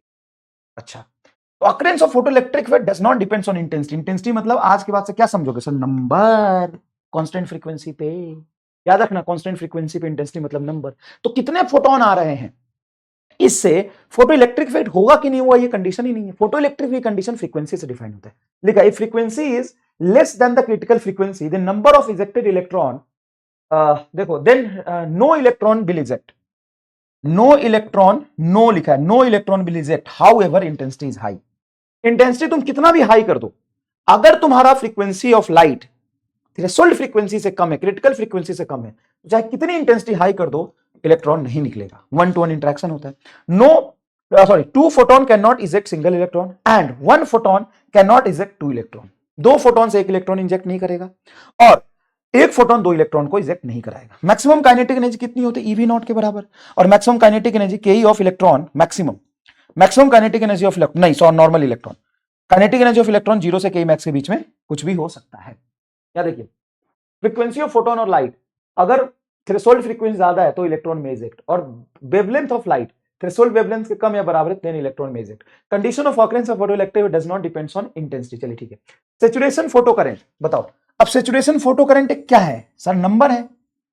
Photo current number of electron पे डिपेंड करता है, directly proportional to intensity. Intensity एक नंबर है but does not depends on frequency. Frequency पे क्यों डिपेंड नहीं करेगा? अब मान लो मैं पिस्तौल खरीद के लाया तगड़ा वाला, क्यों? क्योंकि जिस पिस्तौल से मैं तुमको मारने आया था उसकी एनर्जी सफिशिएंट नहीं थी, तो मैं मशीन गन से मारने आया भाई, अब उसकी एनर्जी तो उतनी रह गई भले ही ज्यादा बुलेट निकला। अब मैं नेपाल से मंगाया कट्टा, वो लेके आया, मैं खींचा था, वो जाके जो तुमको पार किया ना, चीरा ना, तुम लेट गए। क्यों लेट गए? पर उसकी एनर्जी बहुत ज्यादा रही होगी। हाँ, तो अल्टीमेटली मैंने मार गिराया। क्यों मार गिराया? इसलिए मार गिराया कि इस बार जो बुलेट निकली थी ना बहुत हाई एनर्जी की, तो 100 से काम नहीं होता, मारने के लिए एक ही काफी है। अब भाई साहब समझना, बड़ी बड़ी तगड़ी बात हो, बहुत तगड़ा बात मेरे अंदर से आ रहा है। देखो, जंग जीतने के लिए एक ही व्यक्ति काफी है, भीड़ से कुछ नहीं होता। जंग जीतने के लिए एक ही तगड़ा व्यक्ति चाहिए, भीड़ से कुछ नहीं होता। तो देखो, सैचुरेशन करंट एक नंबर है, ये भीड़ वाली क्वांटिटी है, इंटेंसिटी भीड़ पे डिपेंड करता है। फ्रीक्वेंसी तुम बढ़ा दोगे तो एक फोटोन की एनर्जी बढ़ गई, तो नंबर ऑफ बुलेट तो उतना ही निकलेगा ना, क्योंकि तुम फ्रीक्वेंसी चेंज कर रहे हो तो फ्रीक्वेंसी से एनर्जी चेंज हो जाएगी, नंबर ऑफ फोटोन चेंज नहीं होता। फ्रीक्वेंसी चेंज करने से क्या होता है? अच्छा बताओ, मैं सोच की फ्रीक्वेंसी बढ़ा दूं तो हर एक फोटोन की एनर्जी बढ़ गई। हर फोटोन की एनर्जी बढ़ने से वो फोटोन तो एक ही इलेक्ट्रॉन को निकाल पाएगा ना। अब मान लो 100 फोटोन गिर रहे हैं, 100 फोटोन से एक इलेक्ट्रॉन निकल रहा है, अब तूने फ्रीक्वेंसी बढ़ा दी तो 100 ही फोटोन निकलेंगे, लेकिन ज्यादा एनर्जी से निकले। अब फ्रीक्वेंसी और बढ़ा दी तो 100 ही फोटोन निकलेंगे, भले ही और ज्यादा एनर्जी से निकले। तो 100 फोटोन से एक इलेक्ट्रॉन, तो अब चाहे कितनी एनर्जी का 100 फोटोन गिरा, एक ही इलेक्ट्रॉन निकलेगा। तो देखो, saturation photo current directly proportional to number पे डिपेंड करता है, लेकिन फ्रीक्वेंसी पे डिपेंड नहीं करता। स्टॉपिंग पोटेंशियल और K max of electron depends on frequency. देखो, stopping potential energy, kinetic energy of electron frequency पे डिपेंड करता है, does not depends on intensity. देखो, एनर्जी ऑफ फोटोन बराबर 5 plus K max when no collision occurs. मतलब अगर collision occur नहीं करेगा तभी ये फोटो इलेक्ट्रिक इफेक्ट का इक्वेशन सही है, नहीं तो आइडियल कंडीशन के केस में तो सही हो जाएगा, नॉर्मली तो काइनेटिक एनर्जी 0 से के मैक्स के बीच कुछ भी हो सकता है। Conversion of light energy into electrical energy, photo electric में क्या होता है? लाइट एनर्जी का कन्वर्जन इलेक्ट्रिक एनर्जी में होता है। 16 नंबर बहुत पॉइंट इंपॉर्टेंट है, इन फोटोन इलेक्ट्रॉन इंटरेक्शन। यहां पे यही तो हो रहा है फोटो इलेक्ट्रिक इफेक्ट में। Momentum, charge, total energy, angular momentum remains conserved, ये कंजर्व्ड रहता है। बहुत इंपॉर्टेंट बात है, ये एनसीईआरटी का लाइन है, आपसे सेशन रीजन में पूछा जा सकता है। क्या है? इन फोटोन इलेक्ट्रॉन इंटरेक्शन, फोटोन और इलेक्ट्रॉन के इंटरेक्शन में total momentum, charge, total energy, angular momentum system का कंजर्व रहता है, टोटल सिस्टम का कंजर्व रहता है मिला के। बट सबसे इंपॉर्टेंट बात है, but in photon electron interaction number of photon may और मे नॉट कंजर्व, मतलब नंबर ऑफ फोटोन को छोड़ के सब चीज कंजर्व रहता है। सर नंबर ऑफ फोटोन ही अगर कंजर्व नहीं करेगा तो टोटल एनर्जी कैसे कंजर्व रहेगी? भाई टोटल एनर्जी रिएक्शन में कंजर्व रहती है, अभी टोटल एनर्जी अगर कंजर्व नहीं थी तो आपने आइडियल कंडीशन में कैसे लिखा कि जो फोटोन की एनर्जी है वो वर्क फंक्शन में निकालने में जितनी खर्च हुई और बची हुई काइनेटिक एनर्जी में गई। ये कंजर्वेशन ऑफ एनर्जी का ही तो एग्जांपल है। मोमेंटम यहाँ पे नहीं इक्वेशन बनाते हैं एंगुलर मोमेंटम का, चार्ज का, लेकिन ये सब कंजर्व रहता है, इस इंटरेक्शन में कंजर्व रहता है। नंबर ऑफ फोटोन कंजर्व क्यों नहीं है वो बता दो। जैसे आगे चल के मैं मॉडर्न फिजिक्स में एक चीज पढ़ाऊंगा तुम्हें, न्यूक्लियर में पेयर प्रोडक्शन। तो पेयर प्रोडक्शन क्या होता है थोड़ा देख लो। पेयर प्रोडक्शन होता है जब हाईली एनर्जेटिक दो फोटोन टकराते हैं तो इलेक्ट्रॉन एंड पॉजिट्रॉन फॉर्म करते हैं। ये इलेक्ट्रॉन है और ये पॉजिट्रॉन है, और ये क्या है? इलेक्ट्रॉन है। ये इलेक्ट्रॉन है और ये पॉजिट्रॉन है। तो जब दो फोटोन एक दूसरे से इंटरेक्ट करते हैं तो इलेक्ट्रॉन एंड पॉजिट्रॉन का फॉर्मेशन करते हैं, ये पॉजिट्रॉन और इलेक्ट्रॉन बनता है। तो बताओ फोटोन कहां गए? फोटोन खत्म हो गए, इलेक्ट्रॉन पॉजिट्रॉन, ये समझाऊंगा। कुछ नहीं करना, ये रिएक्शन है, तुमको करना कि होता है, ठीक है ना, ये होता है। अच्छा, अब आओ ग्राफ में। अब देखना, जो ग्राफ तुमको कंफ्यूजिंग लगता था, अभी कम लाइव होता तो मैं तुमसे पूछ भी लेता, जो तुमको आज तक ग्राफ कंफ्यूजिंग लगता होगा, वो सारे के सारे ग्राफ अब तुम्हारे टिप पर होंगे, टिप पर होंगे। देखना, एक बात बताओ, सेचुरेशन करंट मतलब जो मैक्सिमम करंट निकल रहा था ना, सारे के सारे इलेक्ट्रॉन इकट्ठा करके जो मैक्सिमम करंट मिल रहा था, उसका इंटेंसिटी के साथ क्या ग्राफ बनेगा? Directly proportional. सर टच क्यों नहीं करा आपने, थोड़ा छोड़ क्यों दिया? छोड़ इसलिए दिया कि जीरो इंटेंसिटी की कौन सी लाइट होती है भाई? जीरो इंटेंसिटी मतलब नो फोटोन, तो लाइट कहेगा नहीं, तो फिजिकली पॉसिबल नहीं है। अब मुझे बताओ ऐसा ग्राफ बनता है कि नहीं? सर ये तो बनता है। अब इसको एक्सप्लेन करने की जरूरत है क्या? सेचुरेशन करंट एक नंबर डिपेंडेंट क्वांटिटी है, जैसे जैसे नंबर बढ़ेगा करंट बढ़ता जाएगा। ये देखो, सेचुरेशन करंट फ्रीक्वेंसी पे कैसे डिपेंड करेगा? फ्रीक्वेंसी है ये, फ्रीक्वेंसी ऑफ लाइट। लाइट की फ्रीक्वेंसी बढ़ाते जाओगे तो सेचुरेशन करंट कैसे चेंज होगा? चेंज ही नहीं होगा। तो क्यों नहीं चेंज होगा? सर ये नंबर डिपेंडेंट क्वांटिटी है। मान लो 100 इलेक्ट्रॉन निकल रहे थे 1000 फोटोन से, 1000 फोटोन से 100 इलेक्ट्रॉन निकल रहा, फ्रीक्वेंसी बढ़ाने पर अपना फोटोन का नंबर तो ही रहा, निकलने वाले इलेक्ट्रॉन का नंबर हो ही रहा। भले इलेक्ट्रॉन की एनर्जी बढ़ जाएगी, लेकिन करंट थोड़ी ना बढ़ेगा, करंट तो नंबर डिपेंडेंट क्वांटिटी है। और यही चीज बच्चों को समझ नहीं आती है। देखो, ये नंबर है, एनर्जी पे डिपेंड नहीं करेगा, ये नंबर है, नंबर पे डिपेंड करेगा, खत्म। और यही चीज वेव थ्योरी से भी एक्सप्लेन नहीं हो पाई थी, यही चीज वेव थ्योरी से भी एक्सप्लेन नहीं हो पाई थी। ये देखो, kinetic energy of electron and intensity का ग्राफ सीधा बनेगा, क्यों? ये एनर्जी है, एनर्जी नंबर पे डिपेंड नहीं करता है। तो कमेंट करके बताओ सभी लोग जो भी लाइव रिकॉर्डेड देख रहे हैं, नंबर नंबर पे डिपेंड करेगा, ब्रैकेट में लिख दो intensity and current. Energy energy पे डिपेंड करेगा, स्टॉपिंग पोटेंशियल एंड फ्रीक्वेंसी। अब बताइए काइनेटिक एनर्जी ऑफ इलेक्ट्रॉन और फ्रीक्वेंसी का ग्राफ कैसा बनता है? ऐसा बनता है। ये पीछे क्यों शिफ्टेड हुआ? ये थ्रेशोल्ड फ्रीक्वेंसी पर ही तो इलेक्ट्रॉन निकलना स्टार्ट होगा, उसके बाद ही तो इलेक्ट्रॉन निकलेगा, और डायरेक्टली प्रोपोर्शनल होगा। हाँ सर, लिनियरली डिपेंडेंट होगा, डायरेक्टली प्रोपोर्शनल इसको नहीं बोल सकते, क्योंकि स्ट्रेट लाइन के से स्टार्ट नहीं हुआ है। और डायरेक्टली प्रोपोर्शनल ये होता है, y is proportional to x, ये डायरेक्टली प्रोपोर्शनल है। लेकिन y is proportional to x plus c कहीं मैं कांस्टेंट ऐड कर दूं तो लिनियरली डिपेंड कर रहा है, लेकिन डायरेक्टली प्रोपोर्शनल नहीं है। समझाऊंगा, ये मैथमेटिक्स समझाऊंगा, चिंता मत करो। सबसे पहले ये बताओ, मैं ग्राफ को यहां से शुरू नहीं कर सकता, क्यों? मान लो फ्रीक्वेंसी कुछ f है, लेकिन इस f की फ्रीक्वेंसी थ्रेशोल्ड फ्रीक्वेंसी से कम है, तो इलेक्ट्रॉन निकलेगा नहीं। तो उसकी काइनेटिक एनर्जी कैसे डिफाइन करोगे? काइनेटिक एनर्जी तो तब डिफाइंड होगा ना, काइनेटिक एनर्जी तब डिफाइन होगा ना जब इलेक्ट्रॉन निकलेगा। काइनेटिक एनर्जी तब आएगी ना जब इलेक्ट्रॉन निकलेगा, इलेक्ट्रॉन निकलना ही शुरू होगा थ्रेशोल्ड फ्रीक्वेंसी के बाद, इसलिए उसके बाद स्ट्रेट लाइन बनेगा। देखो खत्म, देख रहे हो? Stopping potential intensity, stopping potential intensity का कोई रिलेशन नहीं है, एनर्जी है और ये नंबर है। अभी नंबर और एनर्जी वाला दिमाग में अगर तो सेट हो गया तो ग्राफ देख कैसे करता हो गया। स्टॉपिंग पोटेंशियल एंड फ्रीक्वेंसी ऐसा बनेगा भाई, रोकोगे तब ना जब एक फोटोन निकलेगा, photon if not threshold frequency के बाद निकलेगा, खत्म। बताओ, अब ये जो ग्राफ बना रहा हूं सबसे ज्यादा कंफ्यूजिंग इसमें होता है। अब ये ग्राफ किसका है पहले देखो, ये करंट है, सेचुरेशन करंट नहीं है। तो करंट एंड सेचुरेशन करंट में क्या फर्क है? करंट जो नॉर्मली निकल रहा है, जितने इलेक्ट्रॉन निकल के खुद ब खुद पहुंच जाएंगे, वो नॉर्मल करंट है। सिचुएशन करंट वो होता है कि जब सारे निकलने वाले इलेक्ट्रॉन को मैं प्लेट तक पहुंचा दूं, बैटरी लगा। सर उसकी कोई ईएमएफ डिफाइन नहीं करते बैटरी की, नहीं उसकी कोई ऐसा ईएमएफ डिफाइन नहीं करते, सिंपली हम बोलते हैं कि ईएमएफ पे सारा इलेक्ट्रॉन जो पहुंच गया वो पहुंच गया, तो सेचुरेशन करंट हो गया। अगर ग्राफ बनाते हो तो तुम्हें बताया था कि मान लो कि बैटरी का ईएमएफ 0 है, अब 100 में से मान लो 5 इलेक्ट्रॉन पहुंच रहे हैं, 10 लगाया तो 20 पहुंचे, 20 लगाया तो 30 पहुंचे, 40 लगाया 40 वोल्ट कर दिया तो 80 इलेक्ट्रॉन पहुंच गए, फिर और लगाया 90 इलेक्ट्रॉन पहुंच गए, अब और लगाया 100 इलेक्ट्रॉन पहुंच गए, उसके बाद ये कांस्टेंट हो गया। इसको कहते हैं हम सेचुरेशन करंट। इसको क्या कहते हैं? Saturation current. बोलो कोई दिक्कत, कोई कष्ट, कोई परेशानी? नहीं सर एकदम आसान है। अब इसको रिवर्स में बैटरी लगाते हैं तो ये चल के यहां पे क्या हो जाता है, रुक जाता है, जिसको कहते हैं स्टॉपिंग पोटेंशियल। इसको क्या कहते हैं बेटा? इसको कहते हैं स्टॉपिंग पोटेंशियल। वो पोटेंशियल जहां पे सारे इलेक्ट्रॉन रुक जाएंगे उसको कहते हैं स्टॉपिंग पोटेंशियल। थोड़ा सा ग्राफ यहाँ पे डिसकंटिन्यूअर सा दिख रहा है, ऐसे ही आएगा ना, ऐसे आ जाएगा, ऐसे बनता है ग्राफ, थोड़ा ऊपर नीचे चलेगा, कोई दिक्कत नहीं। ठीक है, अब मान लो किसी रेडिएशन के लिए मैंने ये ग्राफ बनाया जहां पे रेडिएशन की frequency F intensity I.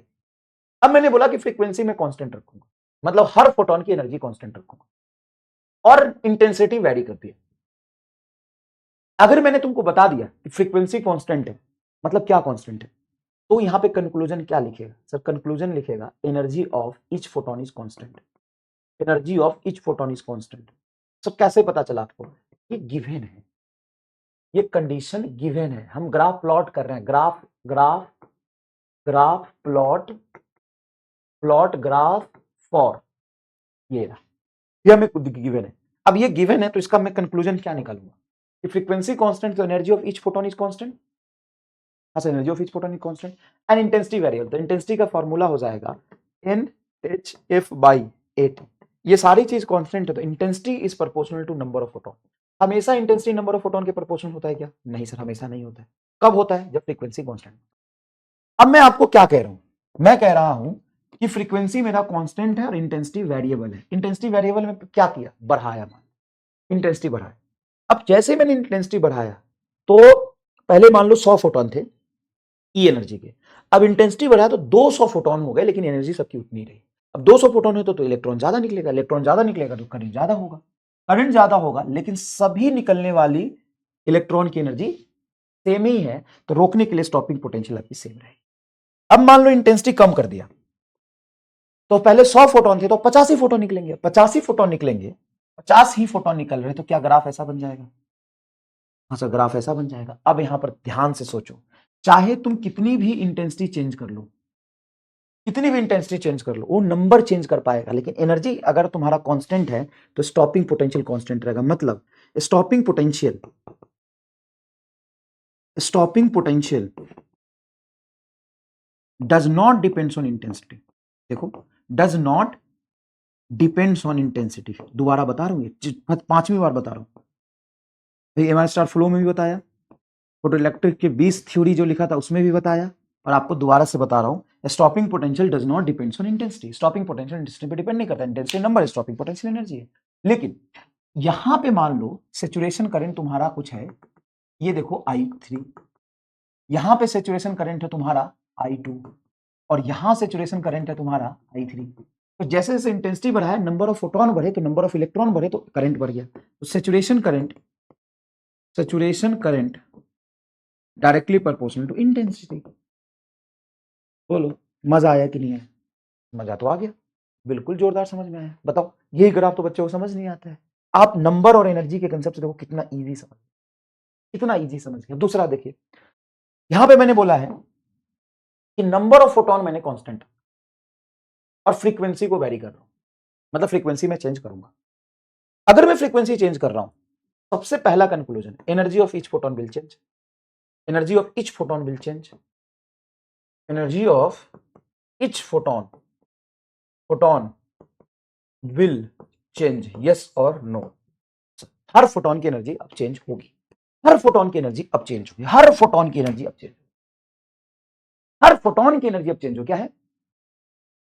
Number of photon constant है लेकिन फ्रीक्वेंसी वेरिएबल है, तो energy of each photon is change. अब मान लो मैं 100 ही फोटोन गिरा रहा हूं, लेकिन हर फोटोन की एनर्जी बढ़ गई है, तो एनर्जी बढ़ गई है, तो मान लो किसी न्यू फ्रीक्वेंसी पे, F1 फ्रीक्वेंसी पे ये ग्राफ आया, F1 फ्रीक्वेंसी पे, तो दूसरी फ्रीक्वेंसी अगर मैं बढ़ा दूं, तो फ्रीक्वेंसी बढ़ाने से, फ्रीक्वेंसी वेरिएबल है तो एनर्जी ऑफ ईच फोटोन बदल जाएगा। तो फोटोन की एनर्जी बढ़ गई तो निकलने वाली इलेक्ट्रॉन की एनर्जी बढ़ जाएगी, तो उसको रोकने के लिए ज्यादा स्टॉपिंग पोटेंशियल चाहिए। दूसरा ग्राफ ये बनेगा, तीसरा ग्राफ ये बनेगा। तो सबसे पहले देखो, stopping potential 1, stopping potential 2 and stopping potential 3। Stopping potential 3, ये फ्रीक्वेंसी F1, ये F2 और ये F3। क्या stopping potential is directly proportional to frequency हो गया? हाँ सर, ये पहले भी बता चुका हूं तुम्हें, stopping potential is directly proportional to frequency होगा। अब देखो दूसरी बात, अब मैंने बोला कि नंबर ऑफ फोटोन कांस्टेंट है, तो नंबर ऑफ फोटोन कांस्टेंट है तो निकलने वाले फोटोन की नंबर अगर फिक्स है तो निकलने वाले इलेक्ट्रॉन की नंबर फिक्स होगी। अगर इलेक्ट्रॉन की नंबर फिक्स होगी तो सैचुरेशन करंट तुम्हारा सेम होता है, सैचुरेशन करंट यहां पे क्या रह जाएगा? सेम रह जाएगा। क्यों सैचुरेशन करंट सेम रह जाएगा? क्योंकि नंबर ऑफ फोटोन पे डिपेंड करता है, नंबर ऑफ फोटोन पे डिपेंड करता है, तो सैचुरेशन करंट सेम रहेगा। अब इस पूरे प्रोसेस में इंटेंसिटी सेम है कि बदल गई? तो इंटेंसिटी तो देखना पड़ेगा। इंटेंसिटी होता है NHF/80, तो आपने नंबर ऑफ फोटोन कांस्टेंट रखा है, लिखा है, फ्रीक्वेंसी वेरी किया तो इंटेंसिटी आप वेरिएबल बोल सकते हो। अब यही बात एनसीईआरटी में गलत लिख दी, जितना स्मूथ तरीके से आप यहां समझ गए ना, एनसीईआरटी में गलत। अब बात नीट में किसको मानना है? एनसीईआरटी। एनसीईआरटी में बस यहां पे बस थोड़ा सा मुझे भी दिक्कत आती है बच्चों को फील कराने में, समझाने में, लेकिन हालांकि मैंने आपको इतना प्यार से समझाया कि आप समझ जाएंगे। देखिए बेटा, इसमें तो कोई डाउट नहीं है, अगर तुम फ्रीक्वेंसी को कांस्टेंट रख दोगे तो फॉर्मूला देखो, हाँ इंटेंसिटी का फॉर्मूला, ये देखो फॉर्मूला देखो, अगर मैं फ्रीक्वेंसी को कांस्टेंट रख दिया इस फॉर्मूले में सारा कांस्टेंट हो गया, इसमें कोई दो राय बचा ही नहीं, इंटेंसिटी नंबर ऑफ फोटोन ही होगा। और इंटेंसिटी नंबर ऑफ फोटोन है तो नंबर ऑफ फोटोन चेंज हो रहा है तो इंटेंसिटी चेंज होगा, नंबर ऑफ फोटोन कांस्टेंट है तो इंटेंसिटी कांस्टेंट, और इंटेंसिटी कांस्टेंट तो सैचुरेशन करंट कांस्टेंट होगा, इंटेंसिटी बदल रहा है तो सैचुरेशन करंट बदलेगा। ठीक है, फ्रीक्वेंसी कांस्टेंट है तो अब मैंने यहां पे फ्रीक्वेंसी बदली है तो इंटेंसिटी का फॉर्मूला देखो ना, ये है। अगर मैं फ्रीक्वेंसी बदल रहा हूं और नंबर ऑफ फोटोन कांस्टेंट रखा तो मुझे इंटेंसिटी से कोई लेना देना नहीं है, हमें नंबर ऑफ फोटोन अगर बढ़ जाएगा करंट बढ़ जाएगा, नंबर ऑफ फोटोन बढ़ जाएगा तो इलेक्ट्रॉन बढ़ जाएगा, यानी नंबर ऑफ फोटोन कांस्टेंट होगा। तो नंबर ऑफ फोटोन कांस्टेंट तो फोटोन का नंबर कांस्टेंट है तो निकलने वाले इलेक्ट्रॉन का नंबर कांस्टेंट रहेगा, पक्की बात है, ये सही ग्राफ एकदम। अब यहाँ पे इंटेंसिटी क्या है, वेरिएबल। अब एनसीईआरटी ने क्या गलती करी है, वो बोला है कि यहाँ पे ना ये कांस्टेंट इंटेंसिटी और वेरिएबल फ्रीक्वेंसी पे ग्राफ बनेगा, ये बन ही नहीं सकता। क्यों नहीं बन सकता, ध्यान से देखिए। एनसीईआरटी कहता है आई बराबर, ये ग्राफ एनसीईआरटी के अकॉर्डिंग इंटेंसिटी कांस्टेंट है और फ्रीक्वेंसी वेरिएबल, इस पे ग्राफ बना है, इस पे ग्राफ बना है एनसीईआरटी के अकॉर्डिंग, एनसीईआरटी के अकॉर्डिंग। अब एनसीईआरटी के अकॉर्डिंग इस पे ग्राफ बना है, स्क्रीन पॉज करके बताओ क्या गलती करती है एनसीईआरटी ने। एनसीईआरटी ने गलती ये कर दी कि फ्रीक्वेंसी वेरिएबल पे तो ठीक है, जैसे जैसे फ्रीक्वेंसी बढ़ेगा तो एनर्जी बढ़ जाएगा तो स्टॉपिंग पोटेंशियल फ्रीक्वेंसी के प्रोपोर्शनल होता है, एकदम सही है। फ्रीक्वेंसी तुम्हारा स्टॉपिंग पोटेंशियल V3 ज्यादा है तो लिखोगे frequency V3 is greater then frequency F3 is greater then F2 and greater than F2 is F1, मतलब F1 से बड़ा F2, F2 से बड़ा F3, जितनी ज्यादा फ्रीक्वेंसी होगी स्टॉपिंग पोटेंशियल उतना ज्यादा हो, ये एकदम सही है, ये एनसीईआरटी ने सही किया, कोई दिक्कत नहीं। अब उसने बोला कि इंटेंसिटी कांस्टेंट है इसलिए करंट कांस्टेंट नहीं, ये इंटेंसिटी इसमें कांस्टेंट नहीं है। और अगर तुम इंटेंसिटी को यहां पे कांस्टेंट बोल रहे हो, अगर इंटेंसिटी को कांस्टेंट बोल रहे हो तो ग्लिच क्या होगा कि इंटेंसिटी यहां पे नंबर ऑफ फोटोन और फ्रीक्वेंसी दोनों पे डिपेंड करेगा, क्योंकि फ्रीक्वेंसी वेरिएबल हो गया है। अब तुम यहां पे फ्रीक्वेंसी बढ़ाओगे तो ये फ्रीक्वेंसी बढ़ गया, और तुम कह रहे हो इंटेंसिटी कांस्टेंट, इंटेंसिटी कांस्टेंट अगर रख दिया मान लो इंटेंसिटी कांस्टेंट, एनसीईआरटी की बात कर रहा हूं, अगर एनसीईआरटी ने बोला इंटेंसिटी कांस्टेंट तो चलो कर दिया, फ्रीक्वेंसी वेरिएबल मान लो फ्रीक्वेंसी बढ़ा दिया तो नंबर फोटोन क्या हो जाएगा, घट जाएगा। अगर फोटोन घट गया तो फिर इलेक्ट्रॉन का नंबर तो घट जाएगा ना गुरु, कांस्टेंट कैसे रहेगा। तुम समझ रहे हो, देखो बहुत सिंपल सी बात है, मैं दोबारा समझाता हूं, कंफ्यूजन की कोई बात नहीं है, श्योर शॉर्ट जो समझा रहा हूं वो सुनना। फ्रीक्वेंसी अगर कांस्टेंट हो या कुछ ना बोला हो तो फ्रीक्वेंसी कांस्टेंट बोलते हैं, तो फ्रीक्वेंसी कांस्टेंट हो गया तो फोटोन की एनर्जी कांस्टेंट हो गई, फोटोन की एनर्जी कांस्टेंट तो स्टॉपिंग पोटेंशियल कांस्टेंट, कोई दिक्कत नहीं है। और फ्रीक्वेंसी कांस्टेंट है तो इंटेंसिटी मतलब नंबर ऑफ फोटोन ही होता है, इसमें कोई डाउट ही नहीं है, एकदम सही है। लेकिन अगर उसने फ्रीक्वेंसी वेरी कर दिया तो इंटेंसिटी का मतलब सिर्फ नंबर ऑफ फोटोन नहीं है, और जो करंट होता है वो तो नंबर ऑफ फोटोन पे डिपेंड, करंट होता है वो नंबर ऑफ फोटोन पे डिपेंड। अब अगर उसने बोला है कि मैंने फ्रीक्वेंसी को बदला तो इंटेंसिटी का मतलब नंबर ऑफ फोटोन और फ्रीक्वेंसी होगा, यहां पे इंटेंसिटी का मतलब करंट नहीं, number of photon current decide करता है, नंबर ऑफ फोटोन ज्यादा होगा तो इलेक्ट्रॉन ज्यादा निकलेगा तो करंट ज्यादा। अब हम क्या करेंगे, तुमको कंसेप्चुअली क्लियर रहना है, ठीक है। अब सवाल में तुम कहीं नहीं फंसोगे, आज तक 20 साल में जो सवाल है वो तुम नहीं फंसोगे, सिर्फ नंबर और फ्रीक्वेंसी का गेम खेलते चलो, सिर्फ नंबर और एनर्जी का गेम खेलते चलो। 20 साल में जेई और मेन नीट में जो सवाल हैं वहां तुम कहीं नहीं फंसोगे, ठीक है। तो एक्चुअल में ग्राफ मैंने इसके लिए बनाया है, सही एक्सप्लेनेशन ये है कि number of photon constant, number of electron constant, number of electron constant तो करंट कांस्टेंट, और फ्रीक्वेंसी चेंज करेंगे तो जितनी ज्यादा फ्रीक्वेंसी बढ़ाएंगे उतनी ज्यादा हर फोटोन की एनर्जी बढ़ जाएगी, तो उसको रोकने के लिए फ्रीक्वेंसी स्टॉपिंग पोटेंशियल ज्यादा अच्छी, बस बात खत्म, ठीक है। एनसीईआरटी के अकॉर्डिंग ग्राफ का कंडीशन ये है, मेरे अकॉर्डिंग ग्राफ का कंडीशन ये है, बस इतना ध्यान रखना। मेरे अकॉर्डिंग ग्राफ का कंडीशन क्या है, ये मेरे अकॉर्डिंग ग्राफ का कंडीशन ये, मैं ग्राफ इस कंडीशन में बना रहा हूं, इस ग्राफ का एक्सप्लेनेशन क्यों, क्योंकि अगर करंट कांस्टेंट है तो नंबर ऑफ इलेक्ट्रॉन कांस्टेंट होगा, नंबर इलेक्ट्रॉन कांस्टेंट है तो नंबर ऑफ फोटोन कांस्टेंट, मेरे अकॉर्डिंग ये ग्राफ, एनसीईआरटी के अकॉर्डिंग ये कंडीशन है। लेकिन एनसीईआरटी ने कभी नीट में ऐसा सवाल और जेई में ऐसा सवाल ही नहीं बना जहां पे तुमको ये कंफ्यूजन हो, पक्का सर जी 200% कभी कंफ्यूजन नहीं होगा। चलो ठीक है गुरु, अब चलो और देखो थ्योरी पर हो ना, थोड़ी क्वेश्चंस करोगे तो और क्लियरिटी आएगी, ठीक है, कोई टेंशन वाली बात यहां पे नहीं है। चलो सबसे पहले graph between stopping potential and frequency बना लेते हैं। तो देखो एनर्जी ऑफ फोटोन बराबर वर्क फंक्शन प्लस ये तुम्हारा आ जाएगा ईवी नॉट, काइनेटिक एनर्जी को ईवी नॉट लिख सकते हैं, हाँ सर। अब हमें ग्राफ बनाना है स्टॉपिंग पोटेंशियल एंड फ्रीक्वेंसी का, ये हम ग्राफ बना चुके हैं, तो कब बनाए रे, स्टॉपिंग पोटेंशियल और फ्रीक्वेंसी ग्राफ नहीं बनाया था, गजब जो आदमी है, ये क्या बनाया, स्टॉपिंग पोटेंशियल और फ्रीक्वेंसी, तो बना तो लिया था सर, अब क्या है, अब इसको प्रूव कर रहे हैं कि किस इक्वेशन से बना है। अच्छा सर जी कर लो हम बुरा नहीं मान, तो एनर्जी ऑफ फोटोन में ही तो फ्रीक्वेंसी आएगा एचएफ, वर्क फंक्शन को फाई रहने दो प्लस ईवी नॉट। तुम्हें वाई एक्सिस पे क्या प्लॉट करना है, वी नॉट स्टॉपिंग पोटेंशियल, तो वी नॉट का इक्वेशन बनाना पड़ेगा, तो फाई को उधर ले जाओ, ईवी नॉट बराबर एच एफ माइनस फाई, इस ई को इधर भेज दो, वी नॉट बराबर होगा h by e f minus phi by e. अब वाई बराबर एम एक्स प्लस सी से कंपेयर करो, तो अब जरा ध्यान से देखना, वाई एक्सिस पे तूने वी नॉट रखा, इसको तो तुम वाई एक्सिस पे रख दिए, हाँ सर। एक्स एक्सिस पे तुम्हारा कौन है, फ्रीक्वेंसी, तो फ्रीक्वेंसी तुम्हारा एक्स एक्सिस पे आ गया, ठीक है। ये सी तुम्हारा इंटरसेप्ट हो गया, तो सी तुम्हारा इंटरसेप्ट है माइनस फाइव बाई ई, ठीक है। इंटरसेप्ट कहां जाएगा, फाइव बाई ई पे, ओह सॉरी सॉरी, इंटरसेप्ट कहां जाएगा, फाइव बाई ई पे, देखो कंपेयर करो ना। और तुम्हारा स्लोप क्या होगा सर, एच बाई ई। अब यहां से तो प्रूफ हो गया कि स्लोप तुम्हारा एच बाई है, प्लैंक कांस्टेंट बटा चार्ज ऑफ इलेक्ट्रॉन, ये स्लोप कांस्टेंट आया। और ये कांस्टेंट हर तरह के मेटल के लिए ऑलवेज कांस्टेंट, सिर्फ कांस्टेंट नहीं, ऑलवेज कांस्टेंट, यूनिवर्सल कांस्टेंट हो गया ये for all metal and all radiation. मतलब अगर तुम ग्राफ बनाओ एफ फ्रीक्वेंसी के लिए और अगर 2f फ्रीक्वेंसी कर दो तो भी वही ग्राफ बनेगा, क्यों, क्योंकि स्लोप वही रहेगा एच बाई। स्लोप यहां पे जो ग्राफ का आया देखो ना, वाई एक्सिस पे तूने पोटेंशियल रख दिया, एक्स एक्सिस पे तूने फ्रीक्वेंसी रखा है, तो स्लोप कितना है, एच बाई, एच क्या प्लैंक कांस्टेंट, ई क्या चार्ज। मतलब इस ग्राफ का स्लोप चाहे तुम दुनिया के किसी मेटल के लिए बनाओ, एच और ई की वैल्यू तो वही रहेगी ना। अच्छा, इंटरसेप्ट निगेटिव आया, हाँ सर निगेटिव क्या बता रहा है, स्ट्रेट लाइन ग्राफ बनेगा, स्लोप कैसा है, पॉजिटिव एंड कांस्टेंट, भाई ये पॉजिटिव है ना, एच बाई ई पॉजिटिव है, positive and constant, slope positive and constant और इंटरसेप्ट निगेटिव, मतलब ऐसा ग्राफ बनेगा, यहां पे कट करेगा। सर लेकिन एक बात बताओ, इस ग्राफ का क्या मतलब है, तो इस ग्राफ का कोई मतलब नहीं, ये बता रहा है कि ग्राफ सीधा स्ट्रेट लाइन जाके यहां पे कट करेगा। लेकिन लेकिन लेकिन फिनोमेना तो थ्रेशोल्ड फ्रीक्वेंसी के बाद ही होना शुरू होगा फोटोइलेक्ट्रिक। यहां पे मान लो ये थीटा एंगल है, थीटा एंगल फाइन नहीं, थीटा एंगल, तो टैन थीटा ही तो स्लोप बताता है जिसकी वैल्यू एच बाई ई है। नीट में 2 बार इस पर सवाल पूछ लिया है, जेई में 1-2 बार इस पर सवाल पूछ लिया direct. If stopping potential versus frequency का जब हम ग्राफ बनाते हैं, स्टॉपिंग पोटेंशियल वर्सेस फ्रीक्वेंसी का जब हम ग्राफ बनाते हैं, उस ग्राफ का स्लोप क्या होता है, एच बाई ई होता है, एच बाई ई होता है। अच्छा हाँ सर बात तो सही है सर, इजी लगा ये तो, बस कहां टफ है, ठीक है बढ़िया, no problem at all, very good. अच्छा ये जो इंटरसेप्ट की वैल्यू है, मान लो यहां कट कर रहा है, इस इंटरसेप्ट का जो लंबाई है ये फाई पे डिपेंड कर रहा है, फाई क्या है, वर्क फंक्शन, तो कितना नीचे कट करेगा वो तो इसके वर्क फंक्शन पे डिपेंड कर रहा है।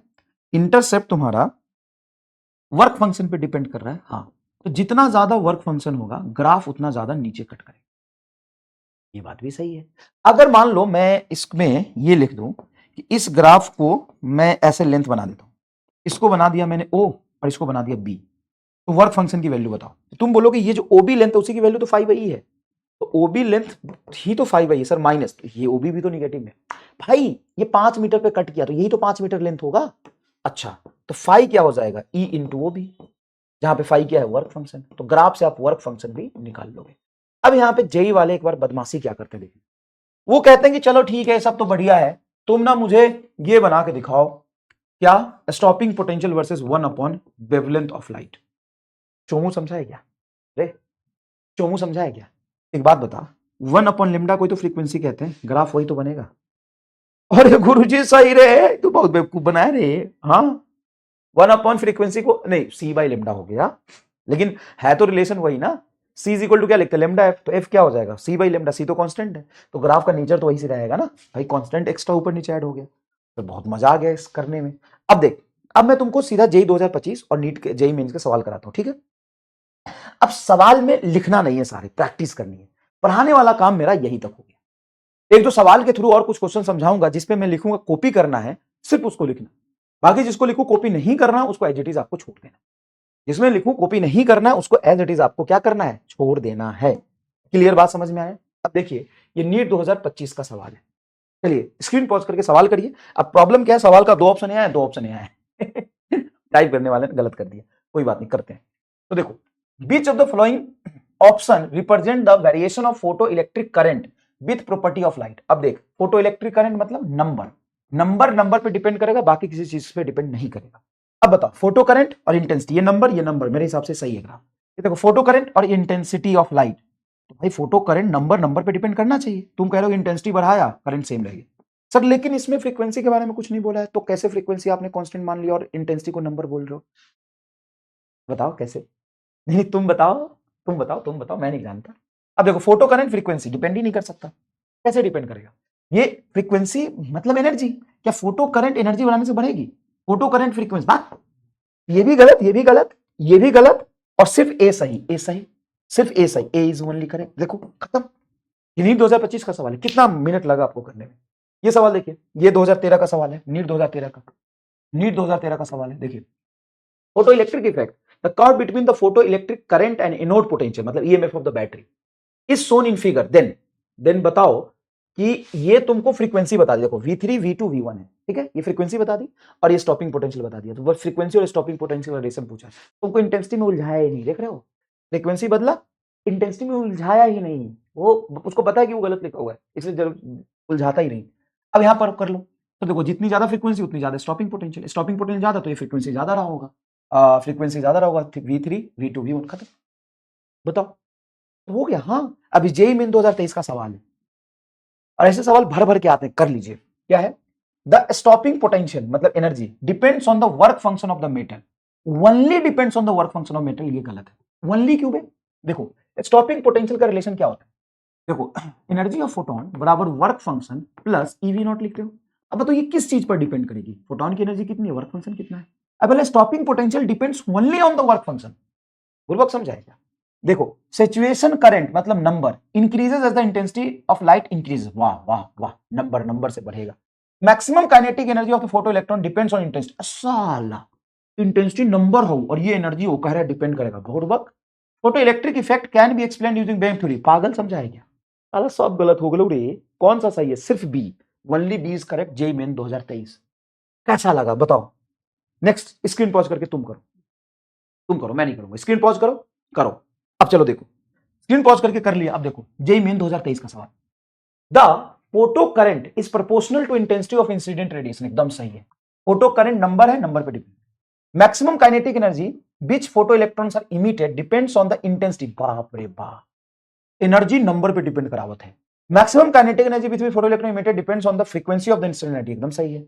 The emission of the photo electric current requires a minimum threshold intensity.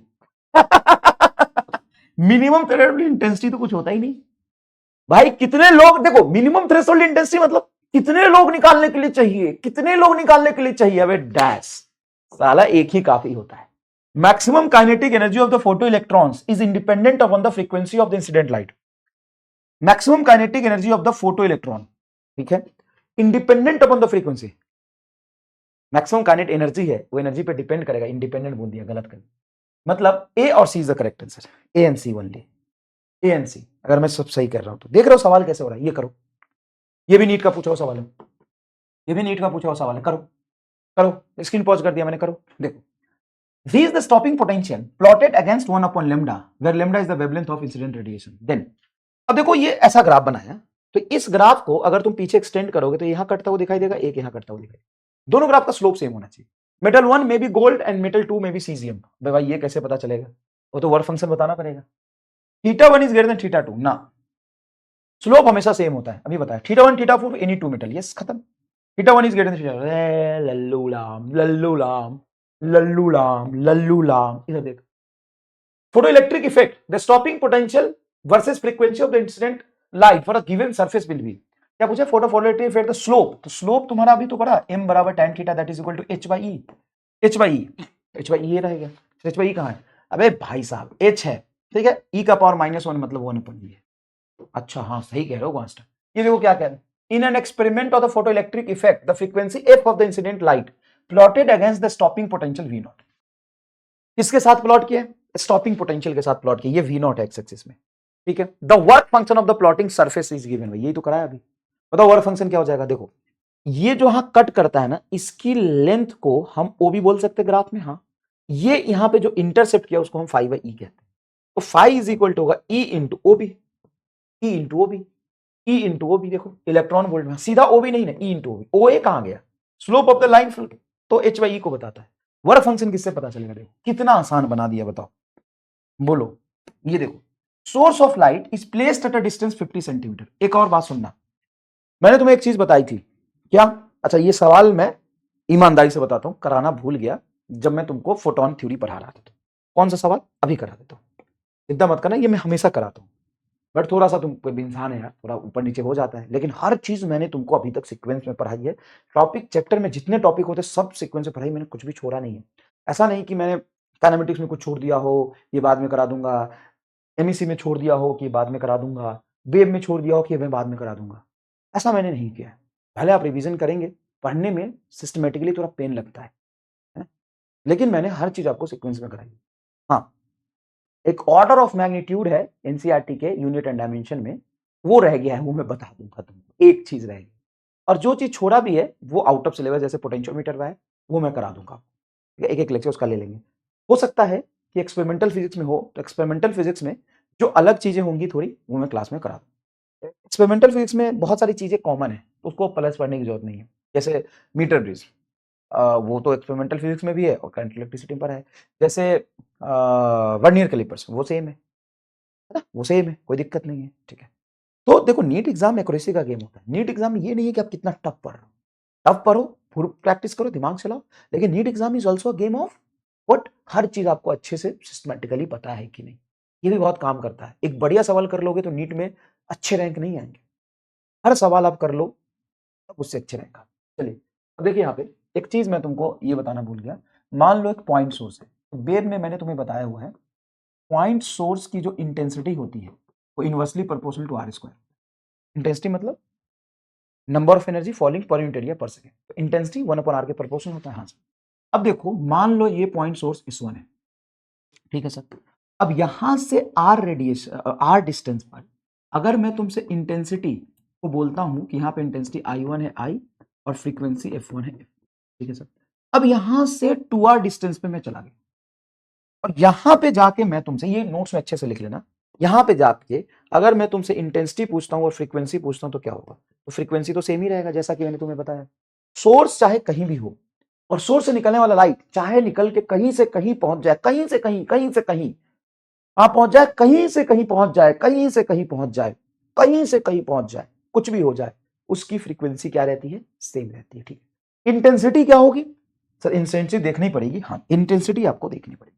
Intensity कैसे देखेंगे, ध्यान से देखिए, तो इंटेंसिटी देखेंगे inversely proportional to r square होता है। तो आप लिखेंगे इंटेंसिटी I2 बटा intensity I1 is proportional to, I2 में डिस्टेंस कितना है, तो देखो intensity inversely proportional to r square होता है, ये जानते हो।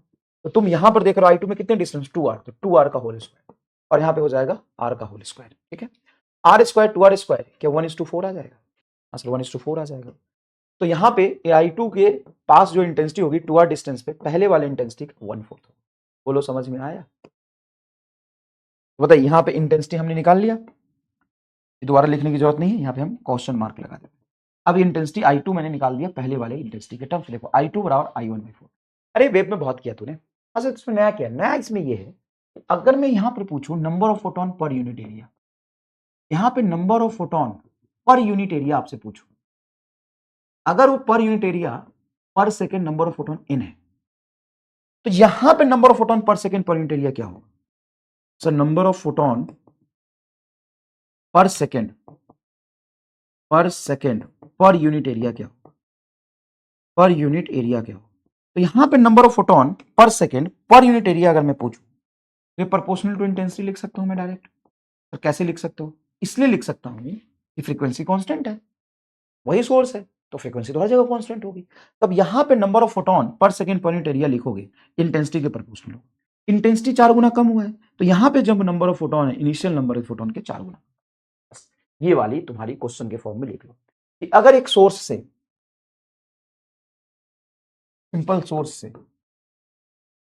सोर्स से आर डिस्टेंस पर इंटेंसिटी आई है, फ्रीक्वेंसी एफ है, नंबर ऑफ फोटोन पर सेकेंड पर यूनिट एरिया से जा रहा है एन, पर सेकेंड पर यूनिट एरिया से जा रहे हैं, मान लो एक यूनिट एरिया में नंबर ऑफ फोटोन है एन, ठीक है।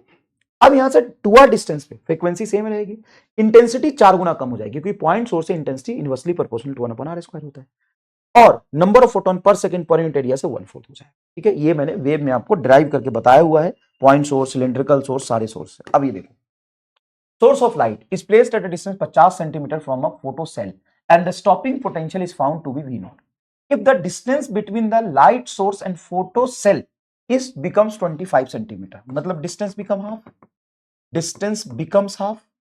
हाँ सर, तो स्टॉपिंग पोटेंशियल क्या हो जाएगा? अब डिस्टेंस हाफ करोगे तो फ्रीक्वेंसी चेंज होगा कि सेम रहेगा? सर फ्रीक्वेंसी चेंज हो जाएगा और इंटेंसिटी 4 गुना हो जाएगी। फिर कैसे? देखो बेटा, 50 सेंटीमीटर डिस्टेंस था, हाँ, अब 25 सेंटीमीटर आधा कर दिया तो डिस्टेंस आधा, डिस्टेंस डबल करने पर इंटेंसिटी 1/4 हुई थी, तो डिस्टेंस आधा करने पर इंटेंसिटी 4 गुना होगी। हाँ, अब फ्रीक्वेंसी सेम तो स्टॉपिंग पोटेंशियल आपका सेम रहेगा, लेकिन सैचुरेशन करंट आपका 4 गुना हो जाएगा। सैचुरेशन करंट 4 हो जाएगा क्योंकि इंटेंसिटी 4 गुना हो गया, नंबर ऑफ फोटोन उसी एक यूनिट एरिया पे ज्यादा बहेगा। देखो होता क्या है, ये पॉइंट सोर्स है, अब इस पॉइंट सोर्स इधर ही फोटोन निकल रहा है, इधर ही फोटोन निकल रहा है, इधर भी फोटोन निकल रहा है, इधर भी फोटोन निकल रहा है। आर डिस्टेंस पे एक यूनिट एरिया में जो फोटोन गिर रहा है और 2r डिस्टेंस पे एक यूनिट एरिया में फोटोन गिर रहा है, उसमें चेंज आएगा ना। तो कैसे, थोड़ा समझाओ। देखो यहां से फोटोन गिरा, एक फोटोन इधर, एक इधर, एक इधर, एक इधर, एक इधर गए। अब तुम r डिस्टेंस पे एक स्फीयर बनाओ, उसके एक यूनिट एरिया पे फोटोन कितना गिरा निकालो, और फिर 2r डिस्टेंस बढ़ाओ। 2r डिस्टेंस पे जब एक यूनिट एरिया में फोटोन देखोगे तो नंबर ऑफ फोटोन इस पूरे स्फीयर पे जितना गिरा है उतना ही इस पर गिरा, इसकी एरिया बढ़ गई, तो इस पर एक यूनिट एरिया में कम फोटोन गिरेगा। सोच, अरे हाँ, तो यहां पे तुमसे अब इत्तेफाक से क्या पूछा है? स्टॉपिंग पोटेंशियल, तो ये तुम्हारा सेम ही रह जाएगा। ये नीट 2023 या 24 का सवाल है, ये नीट 2023 और 24 ऐसे ही सवाल है, 2 बार पूछा है ये, और इसी लैंग्वेज। बताओ मजा आया कि नहीं? अब चूंकि तुमसे डिस्टेंस, सोर्स की डिस्टेंस आगे पीछे करेगा, तो मैंने बताया था ना फ्रीक्वेंसी सेम रहेगा। हाँ, और फ्रीक्वेंसी सेम रहेगा तो एनर्जी सेम रहेगा, एनर्जी सेम रहेगा तो एनर्जी वाला टर्म स्टॉपिंग पोटेंशियल सेम रहेगा। खत्म। ये सवाल करो, स्क्रीन पॉज करो, ये करो, सभी लोग करेंगे। कौन सा स्लाइड नंबर है ये? 36 नंबर स्लाइड है भाई, 36 नंबर स्लाइड पे करो, 36 नंबर स्लाइड पे करो। टाइम कितना हो गया? देखो बेटा, क्वेश्चन ही करा रहा हूं तुमको, 36 नंबर स्लाइड पे करो, क्वेश्चन ही करा रहा हूं। देखो ये क्या कह रहा है, light of frequency 1.5 times of threshold frequency, light की frequency 1.5 times of threshold frequency is incident on the photosensitive material. If the frequency is half and intensity is double, ओ हो, रुक रुक रुक रुक रुक, बड़ा लोचा हो गया। फ्रीक्वेंसी आधा किया है, एंड इंटेंसिटी डबल किया है, बड़ा लोचा है। अब इसने फ्रीक्वेंसी को क्या किया है? आधा किया है, ठीक है, एंड इंटेंसिटी को क्या किया है? डबल किया है। ओके, इंटेंसिटी को डबल किया है। Then photo current becomes, photo current क्या होगा? ओके, अब क्या करें, light of frequency 1.5 times the threshold frequency. तो पहले जो लाइट की फ्रीक्वेंसी थी, मान ले एफ है, इनिशियली लाइट की जो फ्रीक्वेंसी थी इनिशियली वो कितना है? 1.5 टाइम्स ऑफ एफ नॉट, ठीक है। ओके सर जी, अब उस फ्रीक्वेंसी को क्या कर दिया? आधा कर दिया। तो फ्रीक्वेंसी को आधा करोगे तो एफ डैश कितना हो गया sir? F by 2। 1.5 of F not पहले था, 1.5 गुना था थ्रेशोल्ड फ्रीक्वेंसी का, अब उसको आधा कर दिया। आधा करने पे अब वो लाइट की फ्रीक्वेंसी 0.75 ऑफ थ्रेशोल्ड फ्रीक्वेंसी बची। हाँ, तो क्या ये एफ डैश जो है तुम्हारा 0.3, 0.75, 1.5 का आधा, मतलब ये 3/4, मतलब ये थ्रेशोल्ड फ्रीक्वेंसी भी फ्रीक्वेंसी कम हो गया। हाँ, तो फोटो इलेक्ट्रिक इफेक्ट होगा ही नहीं, करंट जीरो हो जाएगा। अब ये तुम्हारा एमआई स्कैम था। ये क्वेश्चन तो मैं अभी लिख देता हूं, हालांकि तुम क्लास के बाद चेक कर लेना, नोट्स में मैं लिख दूंगा कौन सा कॉपी करना है कौन सा नहीं करना है, इसको तो कॉपी करना ही। अब इसमें बच्चा बड़ा दिमाग लगाता है कि क्वार्टर हो जाएगा, हाफ हो जाएगा, पता नहीं क्या हो जाएगा। अब सवाल ऐसा फ्रेम है कि पहले फ्रीक्वेंसी 1.5 गुना ज्यादा थी तो फोटो इलेक्ट्रिक इफेक्ट हो रहा था, अब फ्रीक्वेंसी को उसने आधा कर दिया तो यहाँ पे लाइट की फ्रीक्वेंसी थ्रेशोल्ड से कम हो गई। और यही तुमने लिखा था कि अगर लाइट की फ्रीक्वेंसी थ्रेशोल्ड से कम हो जाए तो कितनी भी इंटेंसिटी बढ़ा लो फोटो इलेक्ट्रिक इफेक्ट नहीं होगा। ये करा था तुमने, याद करो, सही तो किया हुआ है। ये देखो, जेई मेन 2023 का सवाल है, पहले इसको शांति से पढ़ो। Metallic surface is illuminated with a radiation of wavelength lambda. The stopping potential is V naught. तो metallic surface illuminated with a radiation of wavelength lambda. The stopping potential is V naught. ठीक है, lambda light पे stopping potential V naught. If the same surface is illuminated with a wavelength 2 lambda, same sets को double wavelength से illuminate किया, double wavelength से, then stopping potential become V naught by 4. Stopping potential तुम्हारा हो गया V naught by 4. Then threshold wavelength of this surface will be, बढ़िया सवाल है। तो थ्रेशोल्ड वेवलेंथ आपसे पूछा है, बढ़िया सवाल। दो कंडीशन दिया। हाँ, अब ये सवाल ना नीट 2000 मैं आपको बताता हूँ, ईयर बताता हूँ, 22 में पूछा था और उसने सवाल गलत पूछा था। सवाल गलत क्या था मैं आपको बता देता हूँ, नीट 2022 में सवाल दिखा दूंगा आपको। सवाल गलत क्या पूछा था सुनना, उसने बोला था लेमडा वेवलेंथ का लाइट है, उस समय स्टॉपिंग पोटेंशियल V naught है, और वेवलेंथ डबल किया तो स्टॉपिंग पोटेंशियल 4 V naught। अब इसमें गलत क्या है कमेंट करके बताओ। वेवलेंथ डबल करने पे स्टॉपिंग पोटेंशियल, वेवलेंथ डबल करने पे स्टॉपिंग पोटेंशियल बढ़ा दिया, तो क्यों बढ़ा दिया ये सोच के तुमको बताना, ठीक है। अब चलो सवाल करते हैं। इस सवाल में दो केस है, एनर्जी ऑफ फोटोन बराबर वर्क फंक्शन प्लस क्या है स्टॉपिंग पोटेंशियल मतलब ईवी नॉट, ये इक्वेशन लिखते हैं। अरे भाई एनर्जी ऑफ फोटोन बराबर work function plus kinetic energy को ईवी नॉट लिख सकते हैं। अब बताओ, तो metallic surface inverted with radiation of wavelength lambda, तो लाइट की वेवलेंथ लैम्डा है तो फोटोन की एनर्जी क्या हो जाएगी, SC by lambda. Work function हमें नहीं पता, वही तो पूछा थ्रेशोल्ड वेवलेंथ, तो वर्क फंक्शन को थ्रेशोल्ड वेवलेंथ के टर्म्स में एससी बाय लैम्डा नॉट लिखोगे। उस समय तुम्हारी स्टॉपिंग पोटेंशियल कितनी दी हुई है, वी नॉट, तो लिखोगे ईवी नॉट। एक इक्वेशन यहाँ पे आ गया, ठीक है, एक इक्वेशन आ गया। अब इसी में दूसरा इक्वेशन जब लगाओगे तो वेवलेंथ डबल कर दी, तो डबल कर दो hc by 2 lambda, wavelength double, stopping potential V naught by 4 हो गया, is equal to hc by lambda naught plus e V naught by 4। ये दो कंडीशन में हमने दो इक्वेशन बना ली। अब उसने पूछा क्या है, threshold wavelength of the metallic surface will be, तो threshold wavelength of metallic surface बताओ क्या होगा। ओके, कैसे सॉल्व करोगे, अच्छा रेशियो पूछ दिया है। Okay, the metallic surface illuminated with a radiation of wavelength lambda, then stopping potential is V naught. The same surface illuminated with a radiation of wavelength 2 lambda, stopping potential V naught by 4. The threshold wavelength of this material surface will be. अच्छा, तो इसने सब option गलत लिख दिया। वही मैं कहूं कि ऑप्शन अजीब सा नहीं है। अच्छा, तो ये ऑप्शन गलत क्यों है, वहां थ्रेशोल्ड वेवलेंथ की वैल्यू पूछी है भाई, लैम्डा नॉट निकालना है मुझे, और ये रेशियो में आंसर दे दिया। तुम चाहो तो चेक कर सकते हो, मैं सही कह रहा हूं, ठीक है, ये गलत ऑप्शंस दे दिए। चाहो तो चेक कर सकते हो, मैं सही कह रहा हूं, गूगल टाइप करके देख लेना भाई। यहाँ पे रेशियो आएगा कि थ्रेशोल्ड वेवलेंथ की एक वैल्यू आएगी। रेशियो पूछा है क्या, नहीं, क्या पूछा है, threshold wavelength of this metallic surface, ठीक है। अब सुनिए ध्यान से, अब जब हम इसको सॉल्व करने जाएंगे तो आपको लेमडा नॉट निकालना है। हाँ, अब सवाल में ऑप्शन दो तरह के हो सकते हैं, लेमडा नॉट की वैल्यू वी के टर्म्स में भी हो सकती है और लेमडा नॉट की वैल्यू लेमडा के टर्म्स में भी हो सकती है। अब इसका सॉल्यूशन दो बनेगा। सर दो क्यों, डिपेंड करता है ऑप्शन कैसा है, दो तरह का ऑप्शन बन सकता है, ध्यान से सुनिए। अगर मान लो वो तुम्हारा आंसर वी नॉट के टर्म्स में दिया है तो तुमको लेमडा हटाना है। अब लेमडा हटाने के लिए तो सीधा डिवाइड कर दो, लेमडा हटाने के लिए तो सीधा डिवाइड कर दो। अगर तुम इसको डिवाइड करोगे तो ध्यान से देखना, एससी बाई लेमडा से एससी बाई लेमडा कट गया, क्या बचेगा सर, 1/2 बचा फिर तो ये। हाँ भाई, एससी बाई लेमडा से एससी बाई लेमडा कट गया, इधर ऊपर एक नीचे हाफ, एक मिनट, हाँ 1/2 नहीं बचा, गलत कर रहा हूं मैं, सॉरी। एससी से एससी कट गया, लेमडा से लेमडा कट गया, तो ऊपर बचा एक और नीचे बटा 1/2, देखो 1/2 इज इक्वल टू ये हो जाएगा तुम्हारा SC by lambda naught plus eV naught divided by hc by lambda naught plus eV naught by. अब आपको क्या करना है, ये 2 आपका एज इट इज ऊपर चला जाएगा, तो यहां पे सॉल्यूशन लिख लेता हूं मैं। अब देखो 1 डिवाइडेड बाई 1/2 है, तो 2 ऊपर is equal to hc by lambda naught plus eV naught divided by hc by lambda naught plus eV naught का 4, इसको यहां ले जाओ, तो ये हो जाएगा 2 hc by lambda naught plus, देखो ये दोनों टर्म 2 से मल्टीप्लाई होगा, तो ईवी नॉट बाई 2 से 4 काटोगे 2 is equal to hc by lambda naught plus eV naught. Hc by lambda naught को इधर ले आओ, तो 2 एससी बाई लेमडा नॉट से एससी बाई लेमडा नॉट घटेगा, तो एससी बाई लेमडा नॉट बचेगा इज इक्वल टू ये ईवी नॉट, ये ईवी नॉट बाई 2 को इधर लाओ, eV naught minus eV naught by 2, ये बच जाएगा आपका ईवी नॉट बाई 2। हमें क्या चाहिए, लेमडा नॉट चाहिए, लेमडा नॉट को ऊपर ले जाओ, लेमडा नॉट इधर ले आओ, lambda naught is equal to hc 2 को भी 2 एससी बटा e V naught is your correct answer. देखो ना भाई, लेमडा नॉट तुम्हें चाहिए तो लेमडा नॉट को तुम यहां ले गए, ठीक है, 2 को इधर लाओ, तो 2 एससी आ गया सर, ईवी नॉट नीचे लिख दो, 2 एससी बाई ईवी नॉट तुम्हारा आंसर है। इसी सवाल में अगर तुमसे पूछता, बेटा बहुत इंपॉर्टेंट सवाल है, अगर तुमसे पूछता कि ठीक है मुझे वेवलेंथ तो चाहिए लेकिन लेमडा के टर्म्स में चाहिए, मतलब लेमडा के टर्म्स चाहिए, इसके टर्म्स में नहीं चाहिए, तब क्या करते, तब देखो इसी दो इक्वेशन में एससी बाई लेमडा नॉट को इधर लाओ, एससी बाई लेमडा नॉट को इधर लाओ, इक्वेशन लिखो क्या बनेगा, तुम्हारा इक्वेशन बनेगा hc by lambda minus hc by lambda naught is equal to eV naught, yes और नो, यस सर, इसको इधर ले गया तो ईवी नॉट हो गया। अब hc by 2 lambda by hc by lambda naught is equal to eV naught by 4, ये देखो hc by 2 lambda minus hc by lambda naught is equal to eV naught by 4, ये इक्वेशन बना।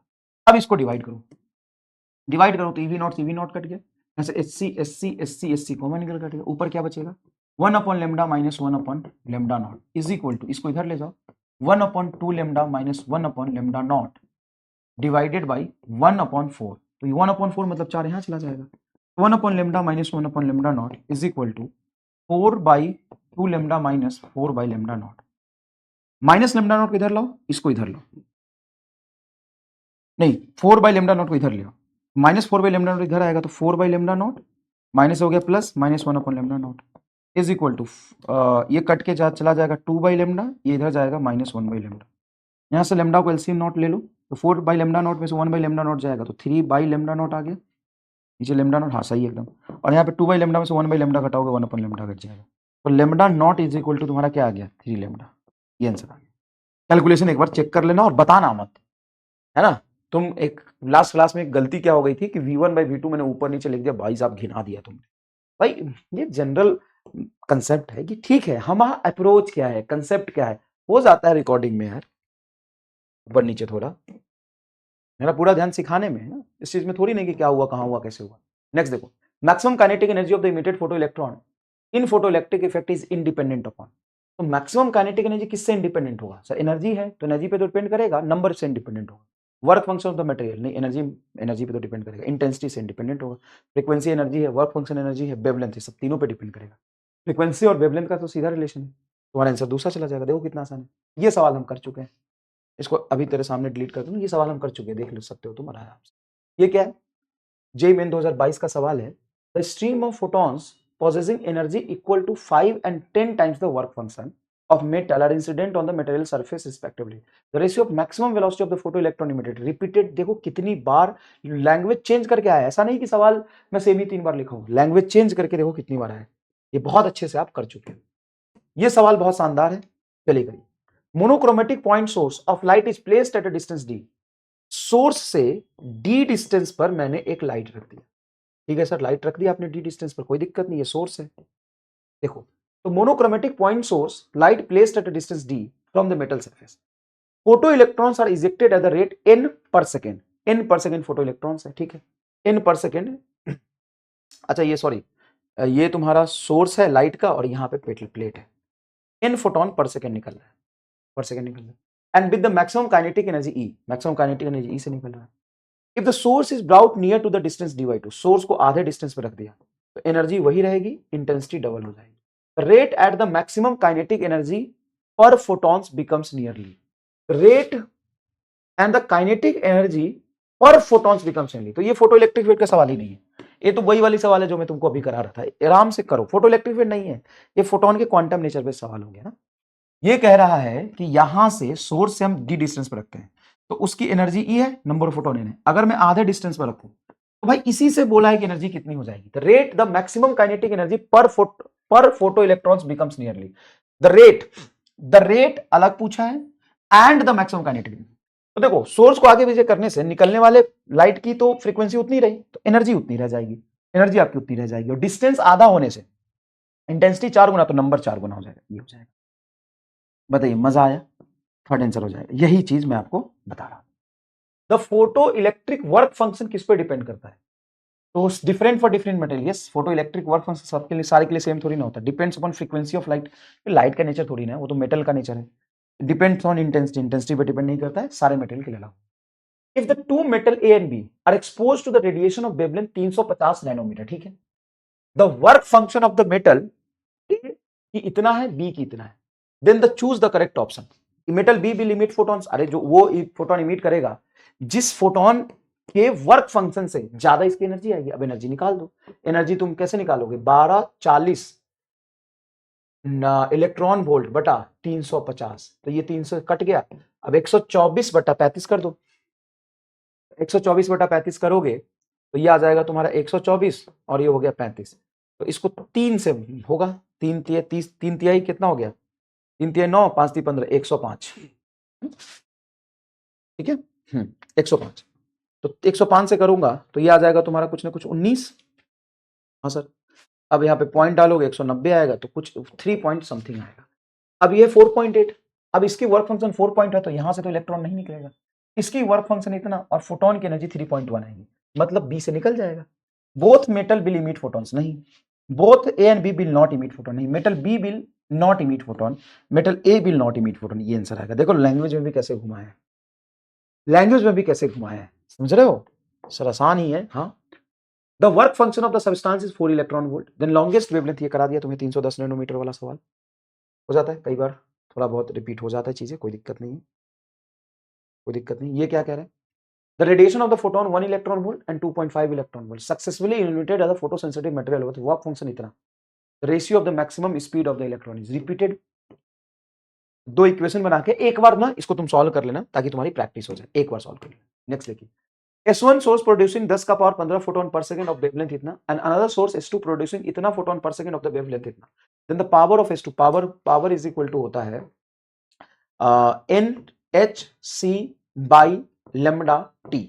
ये power हो गया। हाँ, अब तुम्हारा पूछा क्या है, सोर्स S1 कितना फोटोन दे रहा है, मतलब N1 दे रहा है, वेवलेंथ दे दिया। अच्छा, तो power P1 is equal to N1 पर सेकेंड बटा lambda 1 divided by power P2 बराबर N2 पर सेकेंड बाई लेमडा 2। दोनों का वेवलेंथ और नंबर ऑफ फोटोन पर सेकेंड दिया है, इसका भी नंबर ऑफ फोटोन पर सेकेंड और वेवलेंथ दिया है, दोनों का रेशियो दिया है, रख दो, पावर का रेशियो आ जाएगा। बड़ा आसान सवाल है, आप सॉल्व कर सकते हैं, बहुत आसान है। ये कॉपी में लिखना है, बढ़िया सवाल है, स्क्रीन पॉज करके इसको ट्राई करिए। चलिए स्क्रीन पॉज करके इसको ट्राई करिए। चलिए क्या कह रहा है ये, the cathode of the photo cell is change such that work function changes from omega 1 to omega 2। जहां पे ओमेगा 2 बड़ा है ओमेगा 1 से, एक कैथोड है जिसका ओमेगा 1 फंक्शन है, इससे ज्यादा है दूसरे का omega 2। In the saturation current before and after the changes are I1 and I2। इसमें सैचुरेशन करंट I1, इसमें saturation current I2, and the all other condition are unchanged, assuming that work energy of photon is greater than work, इससे भी ज्यादा energy of photon जो होता है h new, वो इससे वर्क फंक्शन से ज्यादा है। ठीक है, तो दोनों में करंट को कंपेयर करिए। अगर आपने कंसेप्चुअली अच्छा पढ़ा है तो सवाल बड़े आसानी से आप कर पाएंगे, एकदम निफिकिर होके। तो चलिए, मैं ड्यूरेशन ज्यादा हो तो लोड ज्यादा बढ़ जाएगा, तो मैं यहाँ पे रोक रहा हूं। ठीक है, ये सवाल का कमेंट में से बताइएगा। हालांकि बीच में मैंने 4-5 क्वेश्चन छोड़े हैं, ठीक है ना, वो मैं अगली क्लास में कराऊंगा, मैं होमवर्क में अटैच करके आपको दे रहा हूं। ठीक है, ये क्वेश्चन आप बड़े अच्छे से आराम से सुकून से ट्राई करिएगा, आंसर जरूर बताइएगा, एनालाइज करिए पूरा। देखिए क्या कह रहा है कि एक प्लेट है जिसका वर्क फंक्शन है φ1, दूसरा प्लेट है जिसका वर्क फंक्शन है φ2, W1 है, चलो वर्क फंक्शन W1 W2, इसका वर्क फंक्शन से ज्यादा है, लेकिन फोटोन की एनर्जी दोनों से ज्यादा है। तो भाई फोटोन की एनर्जी ज्यादा तो इलेक्ट्रॉन तो निकलेगा। अब इलेक्ट्रॉन जब निकल रहा है तो कितना कितना करंट दोनों से निकलेगा, ये बताओ। सारी कंडीशन सेम है, सिर्फ एनर्जी ज्यादा कम है। ठीक है, इंटेंसिटी दोनों में सेम है, तो बताओ क्या होगा, और रीजन के साथ बताना। एक दो सवाल इसमें अटैच होंगे, उसको सॉल्व कर लेना। ठीक है, नेक्स्ट लेक्चर में मिलते हैं। मजा आया, चीजें आसान हुई तो जरूर कमेंट बॉक्स में बताइएगा। धन्यवाद।